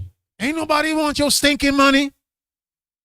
But if my money was stinking, why you come and ask me for it then? Ain't nobody need your stinking money. How dare you? Now you want to run me down? Give me Sirach 6 and 14. These are the kind of friends that you stay far from. Sirach chapter 6 and verse 14. Come on. A faithful friend is a strong defense. Good. So if you have a faithful friend, they're a strong defense. A friend can help you weather the storm, going through life's tough challenges. Life comes with a lot of tough challenges in this truth. Read on. And he that hath found such as one hath found the treasure. To find such a one, you're finding literally a treasure, a needle in a haystack. Those type of men and women are not easy to find. Read on. Verse 15. Nothing doth countervail a faithful friend, and his excellency is invaluable. Oh, his excellency is invaluable. It is above price. It cannot be bought. There's certain persons you cannot buy them even with $1 million, not even with $5 million, not even with $10 million. Their loyalty is excellent. And I love being around men who have excellent loyalty. Men who could have sold out, men who could have went the other way, men who could have dogged you out, men who could have, harmed you, brought harm your way. But these men stay loyal to the end. Those are the kind of men you need around you. Read on. Verse 16. A faithful friend is the medicine of life. The medicine of life, because life comes with tough trials. You're going to need a friend like that. Read on. And they that fear the Lord shall find him. They that fear the Lord, they that keep the Lord's commandments. If you keep the Lord's laws, statutes, and commandments, you will find such a one. Read on. Verse 17. Whoso feareth the Lord shall direct his friendship aright. Oh, you're going to direct your friendship aright. So now if you've been trying to direct your friendship aright and it ain't been going aright, it means that ain't the friendship for you. But then it says, whoso feareth the Lord, you're going to find that treasure. But the thing is, if you're still holding on to something in the world and the Lord trying to put something in your hand, you can never receive what the Lord has for you in your hand if you're holding on to something else. You must first release the thing that you're trying to haplessly hold on to. Release that thing, that worldly thing. So now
check 1 2 1 2. We're back. Praises. Good. So read it again from Ecclesiasticus chapter 9 and verse 10. Forsake not an old friend. Forsake not an old friend. Come on. For the new is not comparable to him. You don't know if the new one is going to turn coat. You haven't known them long enough. You haven't proven them long enough to know if they're still holding on to worldly things. Read on. A new friend is as new wine. When it is old, thou shalt drink it with pleasure. Only when it withstands the test of time, you can have the pleasure of knowing they didn't turn coat on you. Everyone gets that. Good. Sirach 25 and verse 1. Only when they withstand the test of time, when they could have dogged you out, but they didn't. Sirach 25 and verse 1. Sirach, or Ecclesiasticus, chapter 25 and verse 1. In 3 things I was beautified, and stood up beautiful both before God and men. The unity of brethren. Unity of brethren. The love of neighbors. Love of neighbors. A man and a wife that agree together. We got to bring this thing back because now we don't know what real love is. Now we don't know what real friendships look like. And we got to bring that thing back. We don't know what real marriages look like, real husbands look like, real wives look like. But we're showing it to you. All right? Give me Proverbs 17 and verse 17.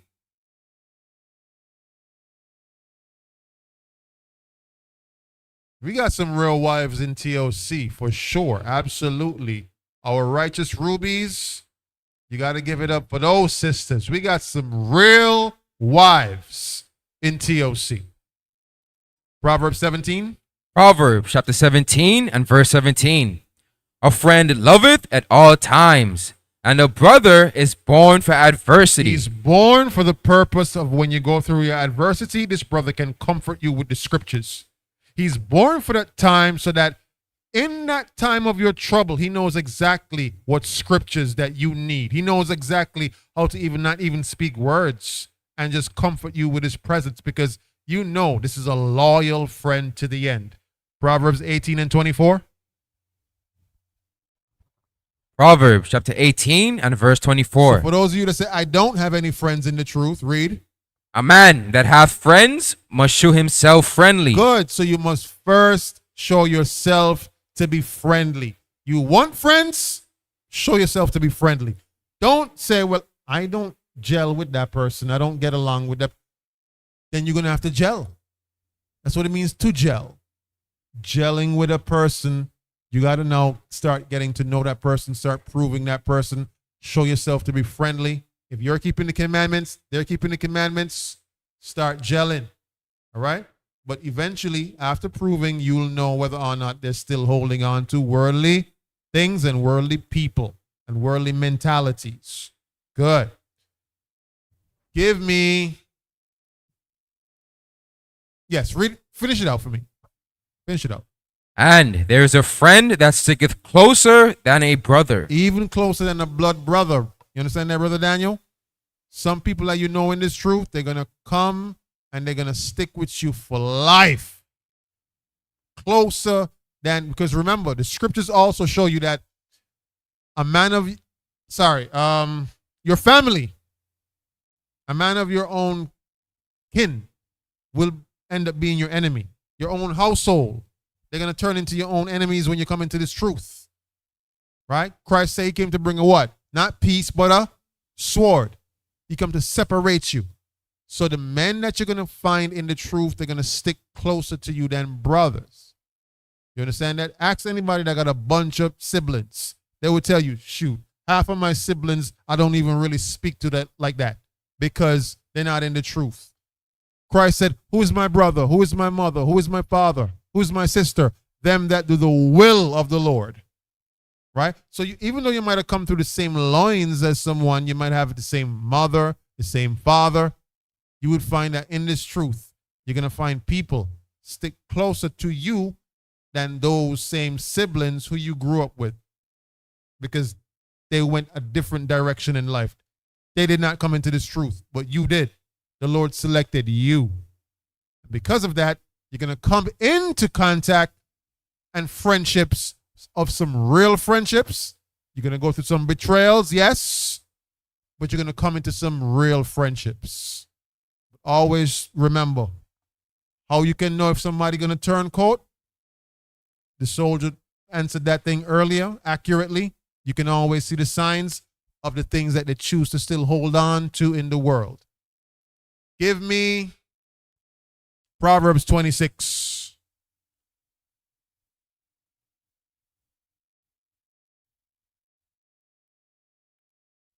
Proverbs 26 and verse 23.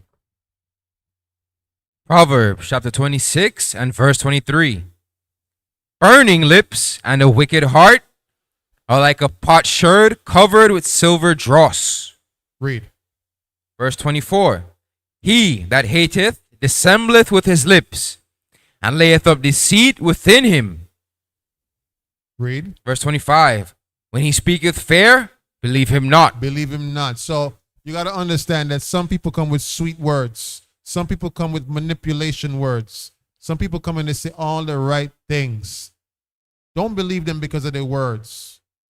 Trust when you can trust and verify based off of their actions. Read on. But there are 7 abominations in his heart. Verse 26. Whose hatred is covered by deceit, his wickedness shall be shewed before the whole congregation. Now, mind you, this is talking about in the truth. It says it's going to be showed before the whole congregation. Burning lips, lying lips, deceitful lips. He says one thing with his mouth, but in his heart is really something. He's trying to manipulate. He's a narcissist, right? When he speaketh nice words, don't believe him. Believe his actions. Don't believe words. Isaiah 29 and verse 13.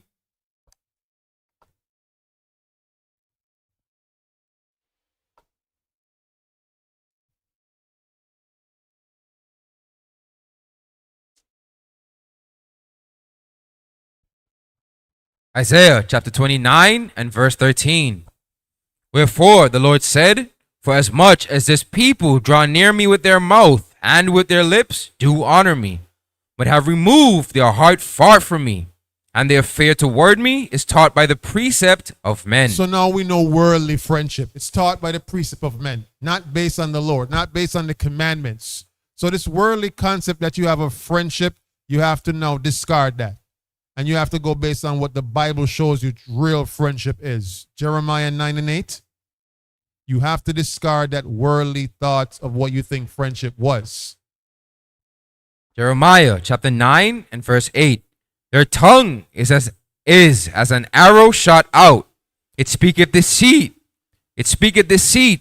One speaketh peaceably to his neighbor with his mouth, but in heart he layeth his wait. Good. So again, the tongue is a very powerful thing. It can speak a lot of deceit, a lot of lies, and it can speak lies in a very fair manner, meaning in a very nice manner. We call it having a sweet mouth. You must be able to differentiate a sweet mouth from right actions. Okay? You must be able to differentiate that thing. Proverbs chapter 55 and verse 21.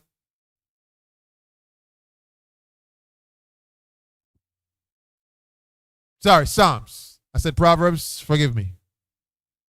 Psalms 55 and 21. So don't let nobody trick you out of, using fair words and sweet words. Psalm chapter 55 and verse 21. Because this is what our enemy did as well. Watch this. The words of his mouth were smoother than butter. That's what you call a sweet mouth right there. Our enemies use that tactic to beguile us. Come on. But war was in his heart. But war was in his heart. Read. His words were softer than oil. His words were softer than oil. He had a sweet mouth. Come on. Yet were they drawn swords. But he had swords drawn with that same sweet mouth. So don't let sweet mouth people deceive you. The Bible shows you how to have right friendships and what to look out for when fake friendships arise. Proverbs 7 and 21. Proverbs chapter 7 and verse 21. With her much fair speech she caused him to yield. Much fair speech. Now this is an allegory that's showing you that sin, right? Sin has sweet words. Anything that is very enticing, it will come to you like an angel of what? Light. Read on. With flattering of her lips. With what? With flattering of her lips. Our people love flattery. That's why they fall for it every time. They love sweet words. That's why some people have mastered the art of having a sweet mouth. But just know what's coming after that thing. Sin. They're trying to play a one on you. Read on. She forced him. She forced him. Forced him into sin. That's that allegory. Ecclesiasticus 27 and verse 23. Ecclesiasticus chapter 27 and verse 23. When thou art present, he will speak sweetly. Ooh, when you in front of his face, he gonna tell you, soldier, I love you. Come on. And will admire thy words. You're doing such a great job, soldier. You're doing such a great job, Brother Daniel. You're doing such a great job, all of you men. Come on. But at the last, he will write his mouth. He will writhe his mouth, meaning he will turn his mouth the other direction. Come on. And slander thy sayings. Ooh, and slander you with his words. Come on. Verse 24. I have hated many things, but nothing like him. For the Lord will hate him. The Lord hates one who does that. One who in front of your face, they speak these nice words, but then behind your back, they speak slanderous words. Proverbs 28 verse 7. Proverbs chapter 28 and verse 7. Whoso keepeth the law is as a wise son, but he that is a companion of riotous men shameth his father. So the type of friendships that you have in this truth is very important. You want to cut off persons who are not keeping the commandments, because it says you can actually bring shame to your father, and how much more our heavenly Father we would bring shame to by having these, weird relationships that you still want to hold on to in the world, these unfruitful, unlawful friendships. Proverbs 29 and verse 3. Proverbs chapter 29 and verse 3. Whoso loveth wisdom rejoiceth his father, but he that keepeth company with harlots spendeth his substance. Good. If you spend time around whores, you're going to be very broke, because they're going to suck all your substance out of you, and they're going to suck your life force out from you as well. You men who love spending time around whores, they're going to suck money and then some from you. All right? And now you join to whores. The Bible shows you if you join yourself to a harlot, right? You're joined to her now. Right? Give me 1 Corinthians 5 and verse 6. I heard a video with a brother saying, listen, I love whores and whores love us. No, brother, you off for that. 1 Corinthians chapter 5 and verse 6. Your glorying is not good. Good. So to glory in those things that are adulterous, debauchery, saying that you love whores and whores love us, you're glorying in that thing is not good. Come on. Know ye not that a little leaven leaveneth the whole lump? Spending time around the wrong persons leavens the whole lump. Eventually you'll be corrupted just a little bit each time until you're fully corrupt. It leaveneth the whole lump. Proverbs 13 and 20. So you might think because you're in the truth, you could spend a little time around this person and that person, and it eventually corrupts you fully. Read. Proverbs chapter 13 and verse 20. He that walketh with wise men shall be wise. Oh, we had that already. Good. But read it again. But a companion of fools shall be destroyed. Good. Now give me Isaiah 1 and verse 4.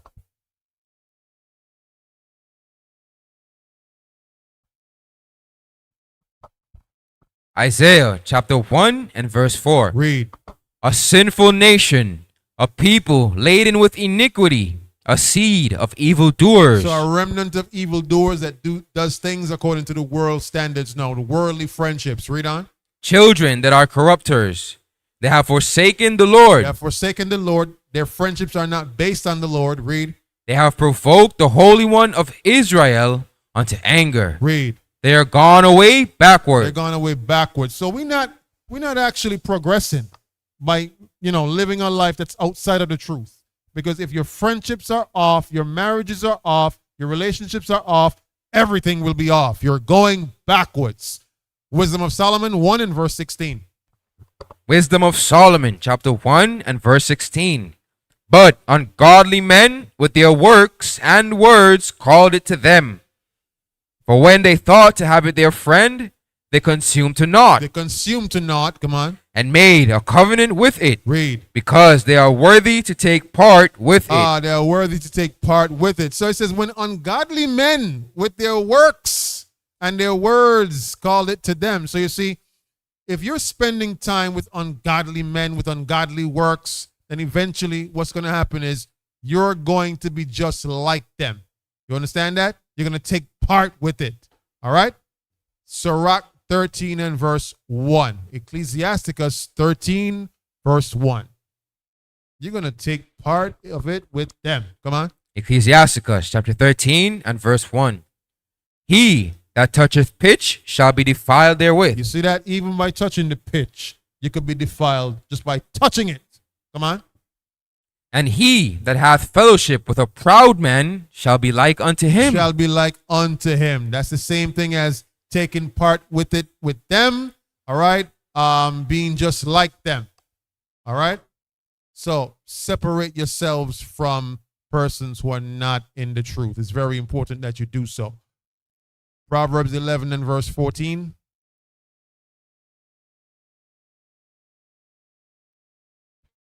Proverbs chapter 11 and verse 14. Where no counsel is, the people fall. But in the multitude of counselors, there is safety. There is safety when you come into this truth and you're around elders. There is safety. We will teach you how to propagate righteous friendships, right and righteous, marriages and relationships. We will show you how to do that thing. Proverbs 15 and verse 22. So around the elders, you will have safety in good counsel. Proverbs chapter 15 and verse 22. And what we're giving you is good counsel. Come on. Without counsel, purposes are disappointed. We're showing you how to direct your friendships aright. Come on. But in the multitude of counselors, they are established. Good. So it says, without counsel, your purposes, your friendships that you're trying to maintain or establish or prove, we're going to give you the counsel on how that thing's supposed to look. But if you don't take our counsel, then guess what? Your purpose of trying to get a great friendship is going to be destroyed. Your purpose of getting a great marriage is going to be destroyed. You won't get that purpose accomplished because you're forsaking the counsel that the Lord is giving to you through the scriptures. Lamentations 1 and verse 2.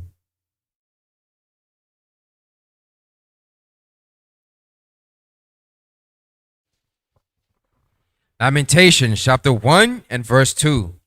She weepeth sore in the night, and her tears are on her cheeks. Among all her lovers she hath none to comfort her. All her friends have dealt treacherously with her. They are become her enemies. So this allegory here that goes into Israel losing all of her friends now turning to enemies. It's the same thing, that if you go seeking after things that are not godly, just like Israel did, seeking after things that are not based on the Lord's commandments, just like Israel did, what's going to happen? Those same people that you're chasing after, what are they going to do to you eventually one day? They're going to leave you deserted. And just like, listen, y'all heard about that case with that guy, Julio, whatever his name is, that young guy that got shot in Florida, right? They just gave them kids, what, life? They get life in prison. Their friends hyped them up to go shoot and kill. No, some of them got life. The girl didn't get life. Now watch this. One of the brothers who got life got up on the stand and he asked the judge. He was like, I noticed I got life. I noticed my brother's got life. I'm trying to figure out how come she ain't get life. And she helped conspire this thing with us. And so the judge explained, your charge is different.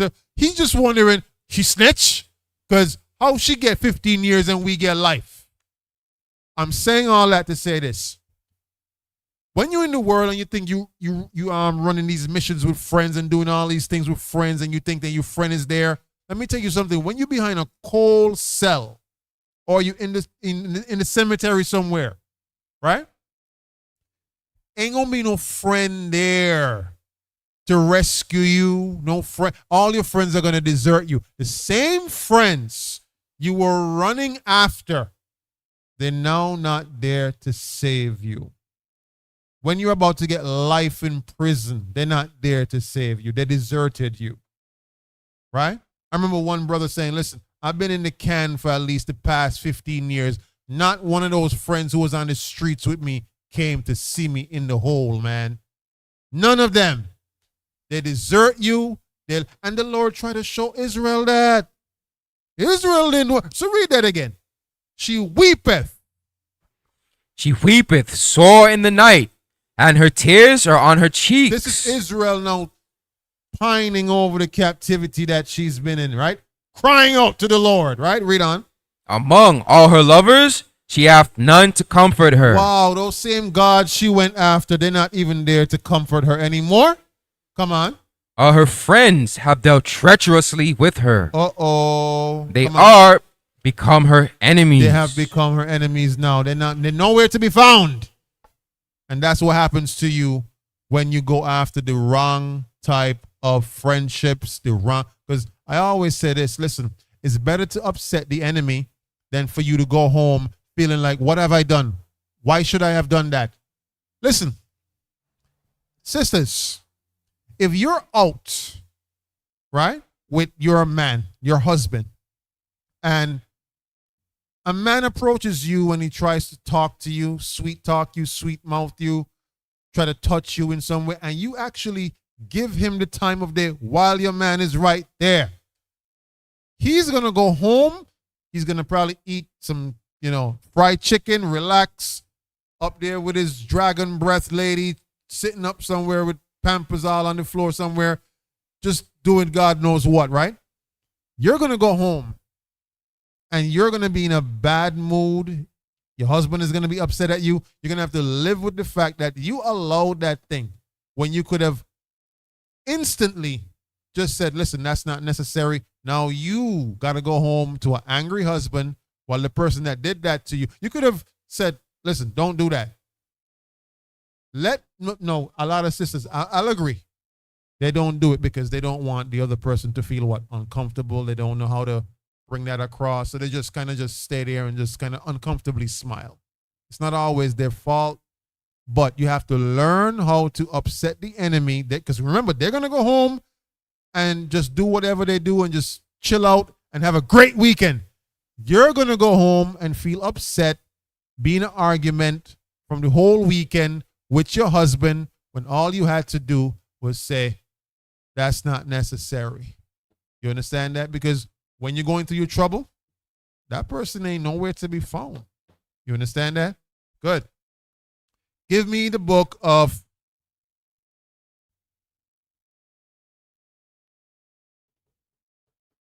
Let's move on. Give me 2 Corinthians 6. 2 Corinthians 6 and 17. 2 Corinthians 6 and verse 17. Very, very important.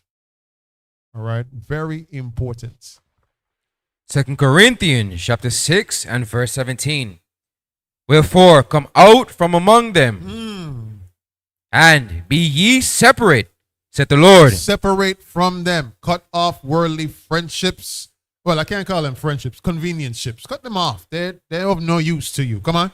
And touch not the unclean thing. No, you can have acquaintances. Acquaintances doesn't mean that you're hanging out with this person. You know them, they know you, but y'all not hanging out. You're not spending time together, right? If you might need a favor, they might be able to grant you a favor because of the good rapport that they know of you, your good name that you carry. But you're not like hanging out, going to the bar with them, chilling with them, spending time with them. No, because eventually you'll be corrupted with their ways because they're not in the truth. So acquaintances and friends is different. Friends are supposed to be those who are in the truth. But it says, come out from among them and separate. All right? Read the last part.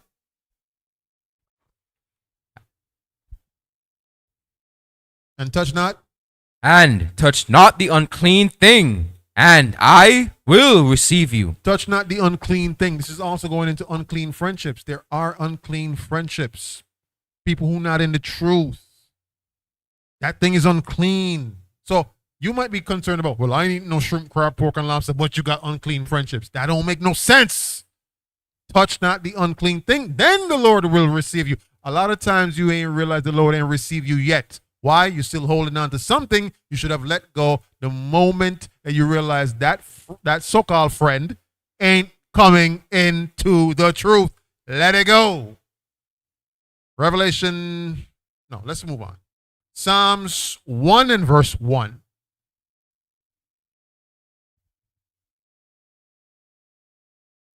Psalms 1 and verse 1.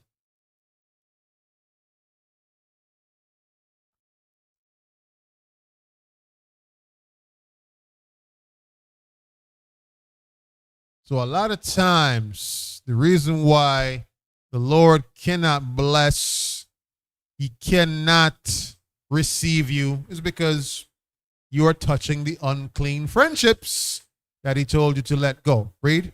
Psalm chapter 1 and verse 1. Blessed is the man that walketh not in the counsel of the ungodly, nor standeth in the way of sinners. Good, nor standeth in the way of sinners. So men that don't walk in the counsel of the ungodly, you're not taking counsel from them, you're not friends with them, you're not calling them your bestie, right? But it says, so a lot of the times you're not blessed because you're walking in the way of the ungodly and in their counsel and taking their advice and hanging around them and being around them. That's why you're not blessed. The Lord cannot bless you. Read on. Nor sitteth in the seat of the scornful. Verse 2. So wait, stop right there. The scornful, those that scorn the truth, scorn the things of the Lord, they scoff, they mock, they say, that's your thing, that ain't my thing. That's a form of scoffing. Saying that's your thing, that ain't my thing, they're actually scoffing your thing. Read on. Verse 2.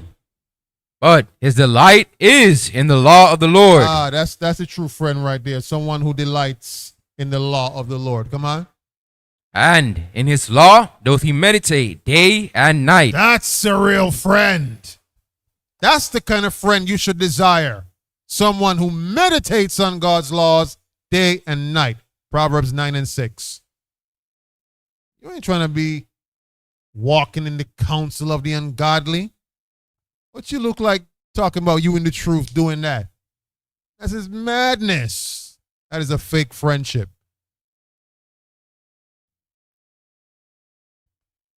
Proverbs chapter 9 and verse 6. Read. Forsake the foolish. Forsake the foolish things. You say you're coming into this truth, forsake that foolishness and foolish friendships and unlawful friendships. Come on. And live. And live. Good. That's what's going to cause you to live. Come on. And go in the way of understanding. Go in the way of understanding. Amos 3 and verse 3. And one of the reasons why, people don't really want to ruffle no feathers is because they know if they don't trim their ways to seek love, they're going to have to stand on the truth, stand on business, which is the Bible. They don't want to do that because of this. Amos 3 and verse 3. Amos chapter 3 and verse 3. Can two walk together except they be agreed? Unless both of y'all in the truth together, can y'all actually be in agreement and walk together? The answer is no. If y'all not in the truth, y'all not actually walking together. Y'all walking separately, right? In different directions. But guess what? Under the delusion of thinking we're friends, they're saying that's your thing. You're saying, well, that's my thing. But y'all not actually in agreement together. But the reason why you don't really want to ruffle any feathers because you know you will have to end the friendship. So read it again. Can two walk together except they be agreed? Except they be agreed. You know you would have to cut that thing off if you're in the truth. You know they need to be in the truth as well because you know you cannot walk together. All right, give me Ecclesiasticus 6 and 34. Ecclesiasticus 6 and 34.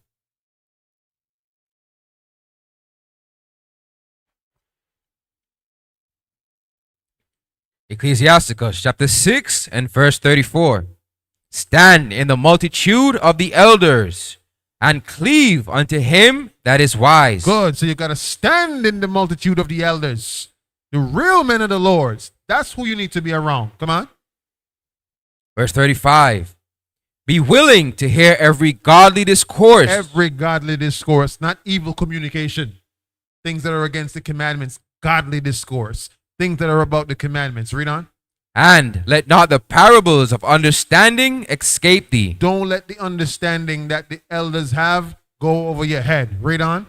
Verse 36. And if thou seest a man of understanding, get thee betimes unto him. Find yourself under that man so that you can learn from that man. Come on.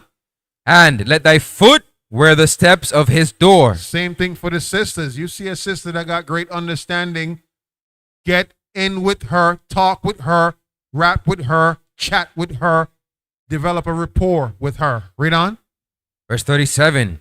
Let thy mind be upon the ordinances of the Lord, and meditate continually in his commandments. Good. That's the kind of friend you want. Someone whose your mind is upon the Lord and the ordinances of the Lord continually. Come on.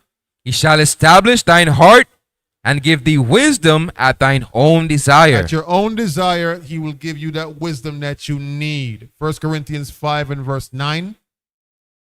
So that's who you need to get yourself next to, talking to, communicating with. 1 Corinthians chapter 5 and verse 9. I wrote unto you in an epistle not to company with fornicators. So Paul already told the church in Corinth not to what? Company. Not to hang out with. Not to be around with fornicators. What's a fornicator? A lawbreaker. Someone that don't keep the commandments. Paul showed you this, but you think for some delusionally reason, I don't know why, some delusionally misguided, demented reason you think I could still be in this truth and be around fornicators. When Christ did that, it was for the purpose of doing the work. Don't fool yourself with like, well, I'm trying to do the work and be around them. No, you just don't want to let go that meaningless friendship. The Lord said you can't be blessed if you don't let go those worldly friendships, man. Read on. Verse 10. Yet not altogether with the fornicators of this world. Worldly people who in the world still breaking God's laws, separate yourselves from them. Read on. Or with the covetous or extortioners. Good. They don't relegate their lives according to the scriptures. They have their own way of doing things, their own self-help methods. That's not according to the scriptures. Don't be joined with them. Read on. Or with idolaters, for then must ye needs go out of the world. Good. So you can't join yourself with people that serve other gods, celebrating other things that's not in the Bible. Read on. Verse 11. But now I have written unto you not to keep company. Don't keep company. Stop hanging out with them. Stop going around them. Stop trying to seek love from them. Stop trying to go on the block with them. They're not your people. Read on. If any man that is called a brother be a fornicator, or covetous, or an idolater, or a railer, or a drunkard, or an extortioner, with such an one, know not to eat. Do not even eat with that person. Don't share nothing with them. Don't touch nothing of theirs. Read on. Verse 12. For what have I to do to judge them also that are without? Do not ye judge them that are within? Read. Verse 13.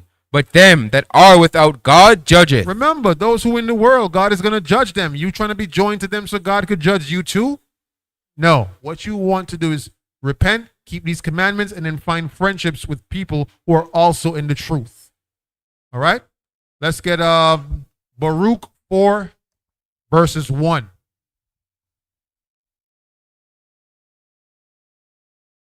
Baruch 4, verse 1. So again, Israel, we're telling you, the Bible shows you what type of friendships, what type of love is real love, real friendships. You know, after today's class, if you're still struggling with maintaining proper friendships, righteous friendships, and you're choosing worldly friendships over friendships in the truth, right? If you're still struggling with that thing, it means that you have found something that is too much to give up for the Lord. Baruch 4 and verse 1.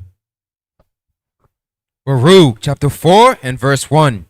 This is the book of the commandments of God. So this book shows you how to keep the Lord's commandments, how to keep righteous friendships, righteous marriages, righteous relationships, because it is the book of the commandments of the Lord. It has in the issues of life.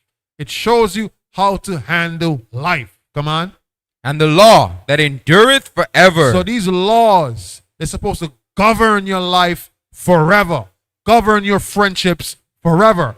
Govern your marriages and relationships forever. Come on. All they that keep it shall come to life. If you want a life-filled friendship, not a dead friendship, not a fake friendship, you will apply God's laws and have your friendship be based on God's laws. If it isn't, it's a fake friendship. If it isn't, it's not real. It's GMO love, GMO friendship, GMO marriage. Read on. But such as leave it shall surely die. If you leave the commandments, if you leave these laws, if it's not based on the law, if your friendships are not based on the law, if your marriage is not based on God's laws, it's going to die. That friendship is going to die. That person is going to turncoat on you. That person is going to betray you. That person is going to lift up the heel against you.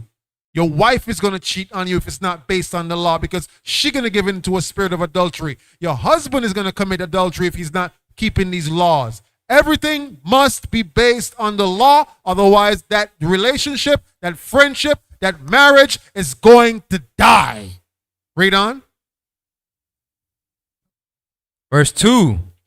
Turn thee, O Jacob, and take hold of it. All we're asking you to take hold of these laws, take hold of these commandments, so you can have faith-filled, actually relationships that actually are meaningful.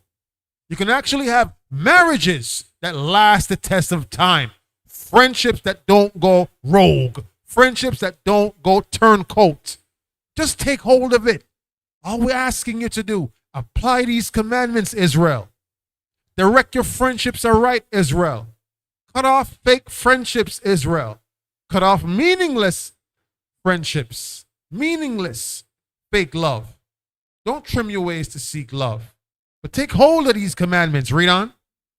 Walk in the presence of the light thereof. Walk in the presence of the light thereof. It says, this word is a light unto your feet, a lamp unto your feet. It directs your path. It directs your friendships aright. Read on. that thou mayest be illuminated. So you can be illuminated with what? The knowledge. It says, my people suffer for the lack of knowledge. They're destroyed because they don't have knowledge. They don't know what a real friendship looks like. They don't know what a real marriage looks like. And so we're destroyed. Okay? And so now we got to come back to the essence. All right? Give me that verse in Malachi. Malachi 3 and 16. Give me Malachi 3 verse 16. Malachi chapter 3 and verse 16. Then they that fear the Lord spake often one to another. They that fear the Lord, they that keep the commandments of the Lord, they do what? Spake often one to another. They spoke often. So Israel, you must speak often. Now if I ask everyone here, how often do you speak to somebody that's in the truth? It's supposed to be every day. Every day. Every day. I want to say speak to someone in the truth. I mean, speak about meaningful things, truth-related things. I'm not talking about bloopity blah blah. Hey, how was your day? How you doing? You had a good one? Yeah, I had a good one. And you consider that, well, I had a talk with somebody in the truth today. No, I'm talking about having conversations with someone that's in the truth often. Often is every day. Every day. For those of you that's watching right now, if you don't have conversations with persons in the truth often every day, you need to start from today. Start now. Do it now. Do it now. Do it often. Do it as much as you can. Otherwise, guess what's going to happen? You're going to be left to either one, be a loner, or two, get corrupted from persons that expose you to what? Evil what? Communication. And you don't realize that you think you're in the truth, but pieces of you are getting chipped away each day because you don't speak often to anyone that's in the truth. The only time you speak to someone in the truth is when? Is when, Brother Daniel? What's the Sabbath. That's the most common day people speak to somebody that's in the truth. It's not supposed to be that way. Newsflash. You're supposed to have meaningful conversations in the truth every single day with persons in the truth. Otherwise, your time in this truth is limited. It's numbered. You can literally count how much days you got left in this truth if you're not speaking to somebody that's in the truth every day, often. So if you don't have that right now, I understand. It's a systematic thing. It's how they engineered us. But from today's class, you better find you somebody that you're speaking to in this truth every day. I want to say, if you're in TOC, I'm talking about you better find you somebody in TOC. Don't, you know how people, well, let me go find somebody in another congregation. Listen, Paul said, be of one mind, one mind. You do that, you're going to bring confusion into your own congregation. You're going to be a detriment and a turncoat and a betrayer eventually because you are doing what?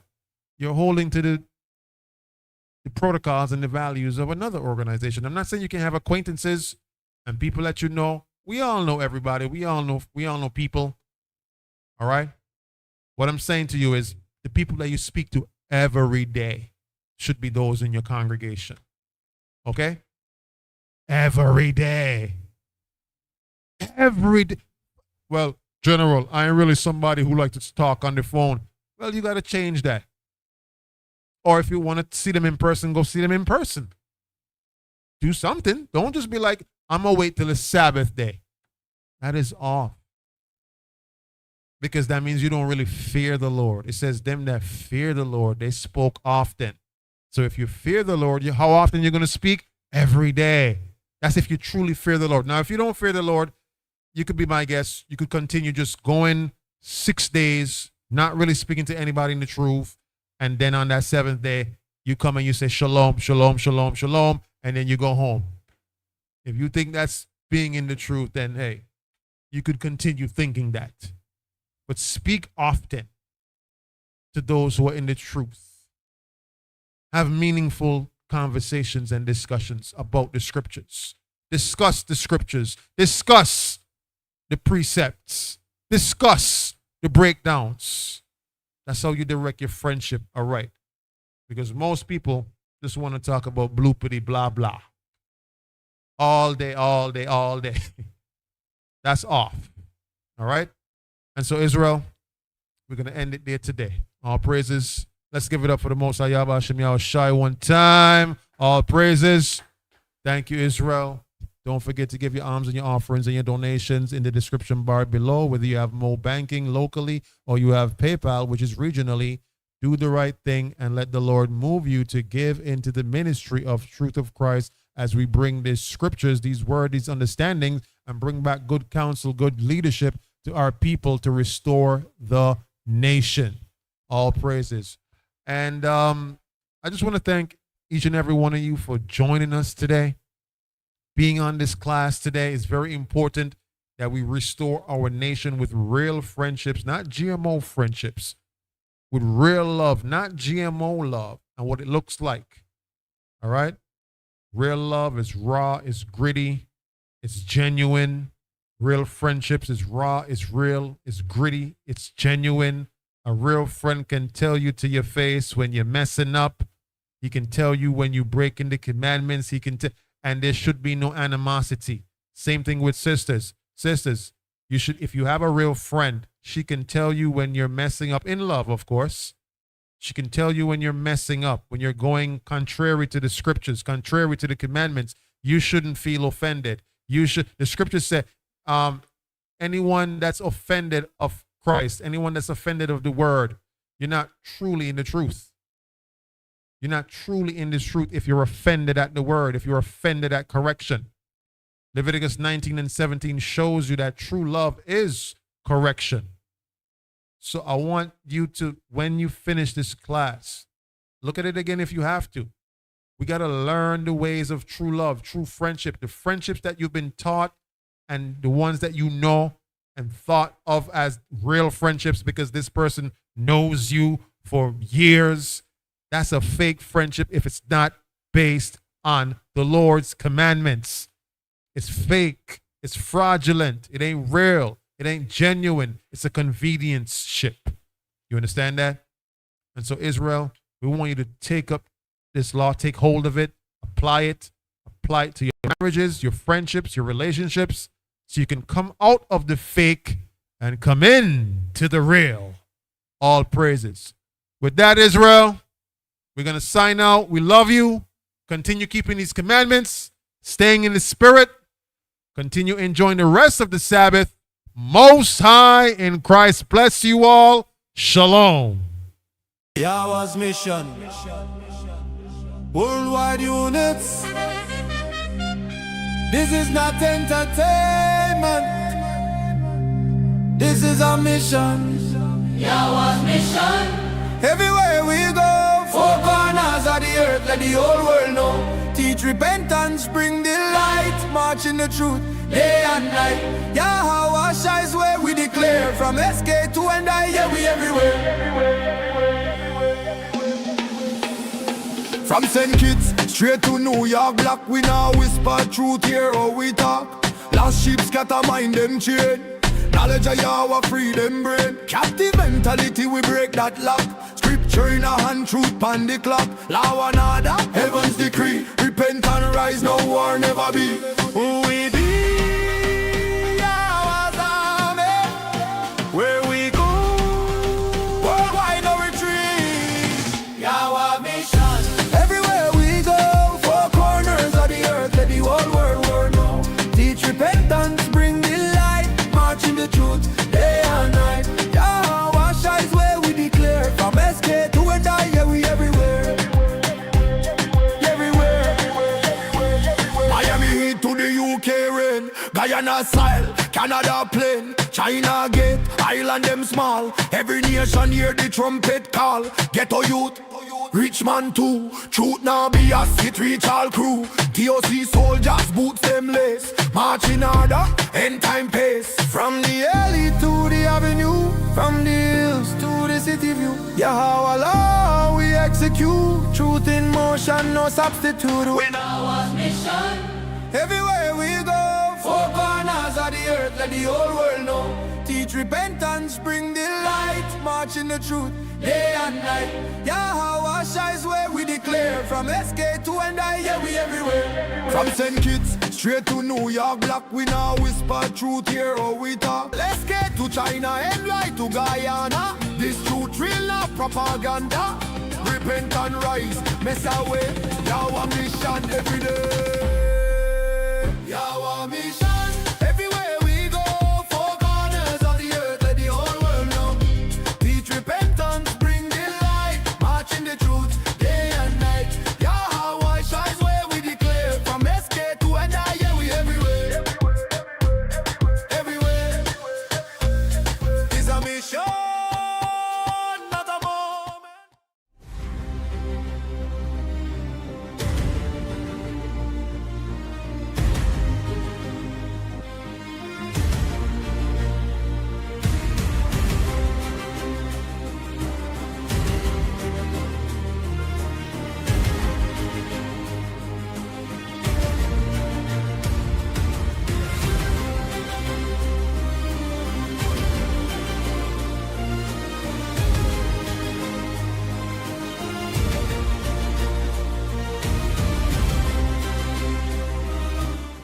All praises to the Most High. We get to keep it again this time. It's a Sabbath day, where enjoy it. It's a Sabbath day, enjoy that. No working, no buying, no selling, no way. We prepped it all before, so we're ready today. It's a Sabbath day, whole family, don't ignore that. Come real near, sing a song, dance a dance, be happy, be merry. It's the Sabbath, don't miss it, be grateful, be cheery.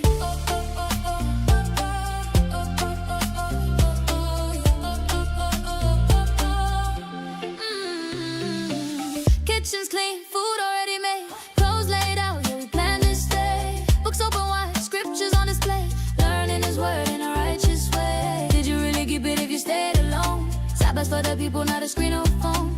Congregate, come together, that's the call.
This is a CBS News special report. We are following a series of catastrophic events unfolding in real time across the globe. Stay with us.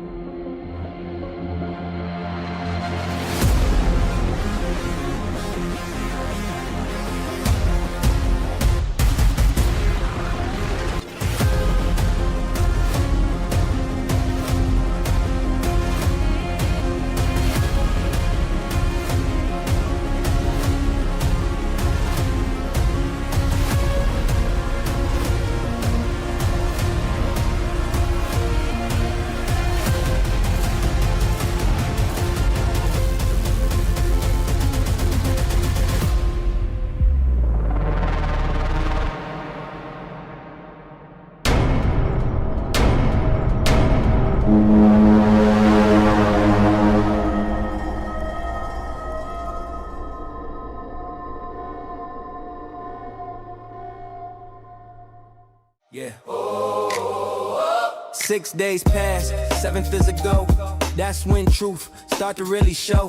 Saturday we set apart. The truth of Christ transforms us. Check your heart. Saturday we set apart. Do our part.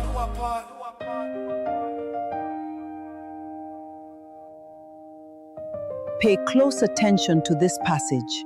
I see, I will note it.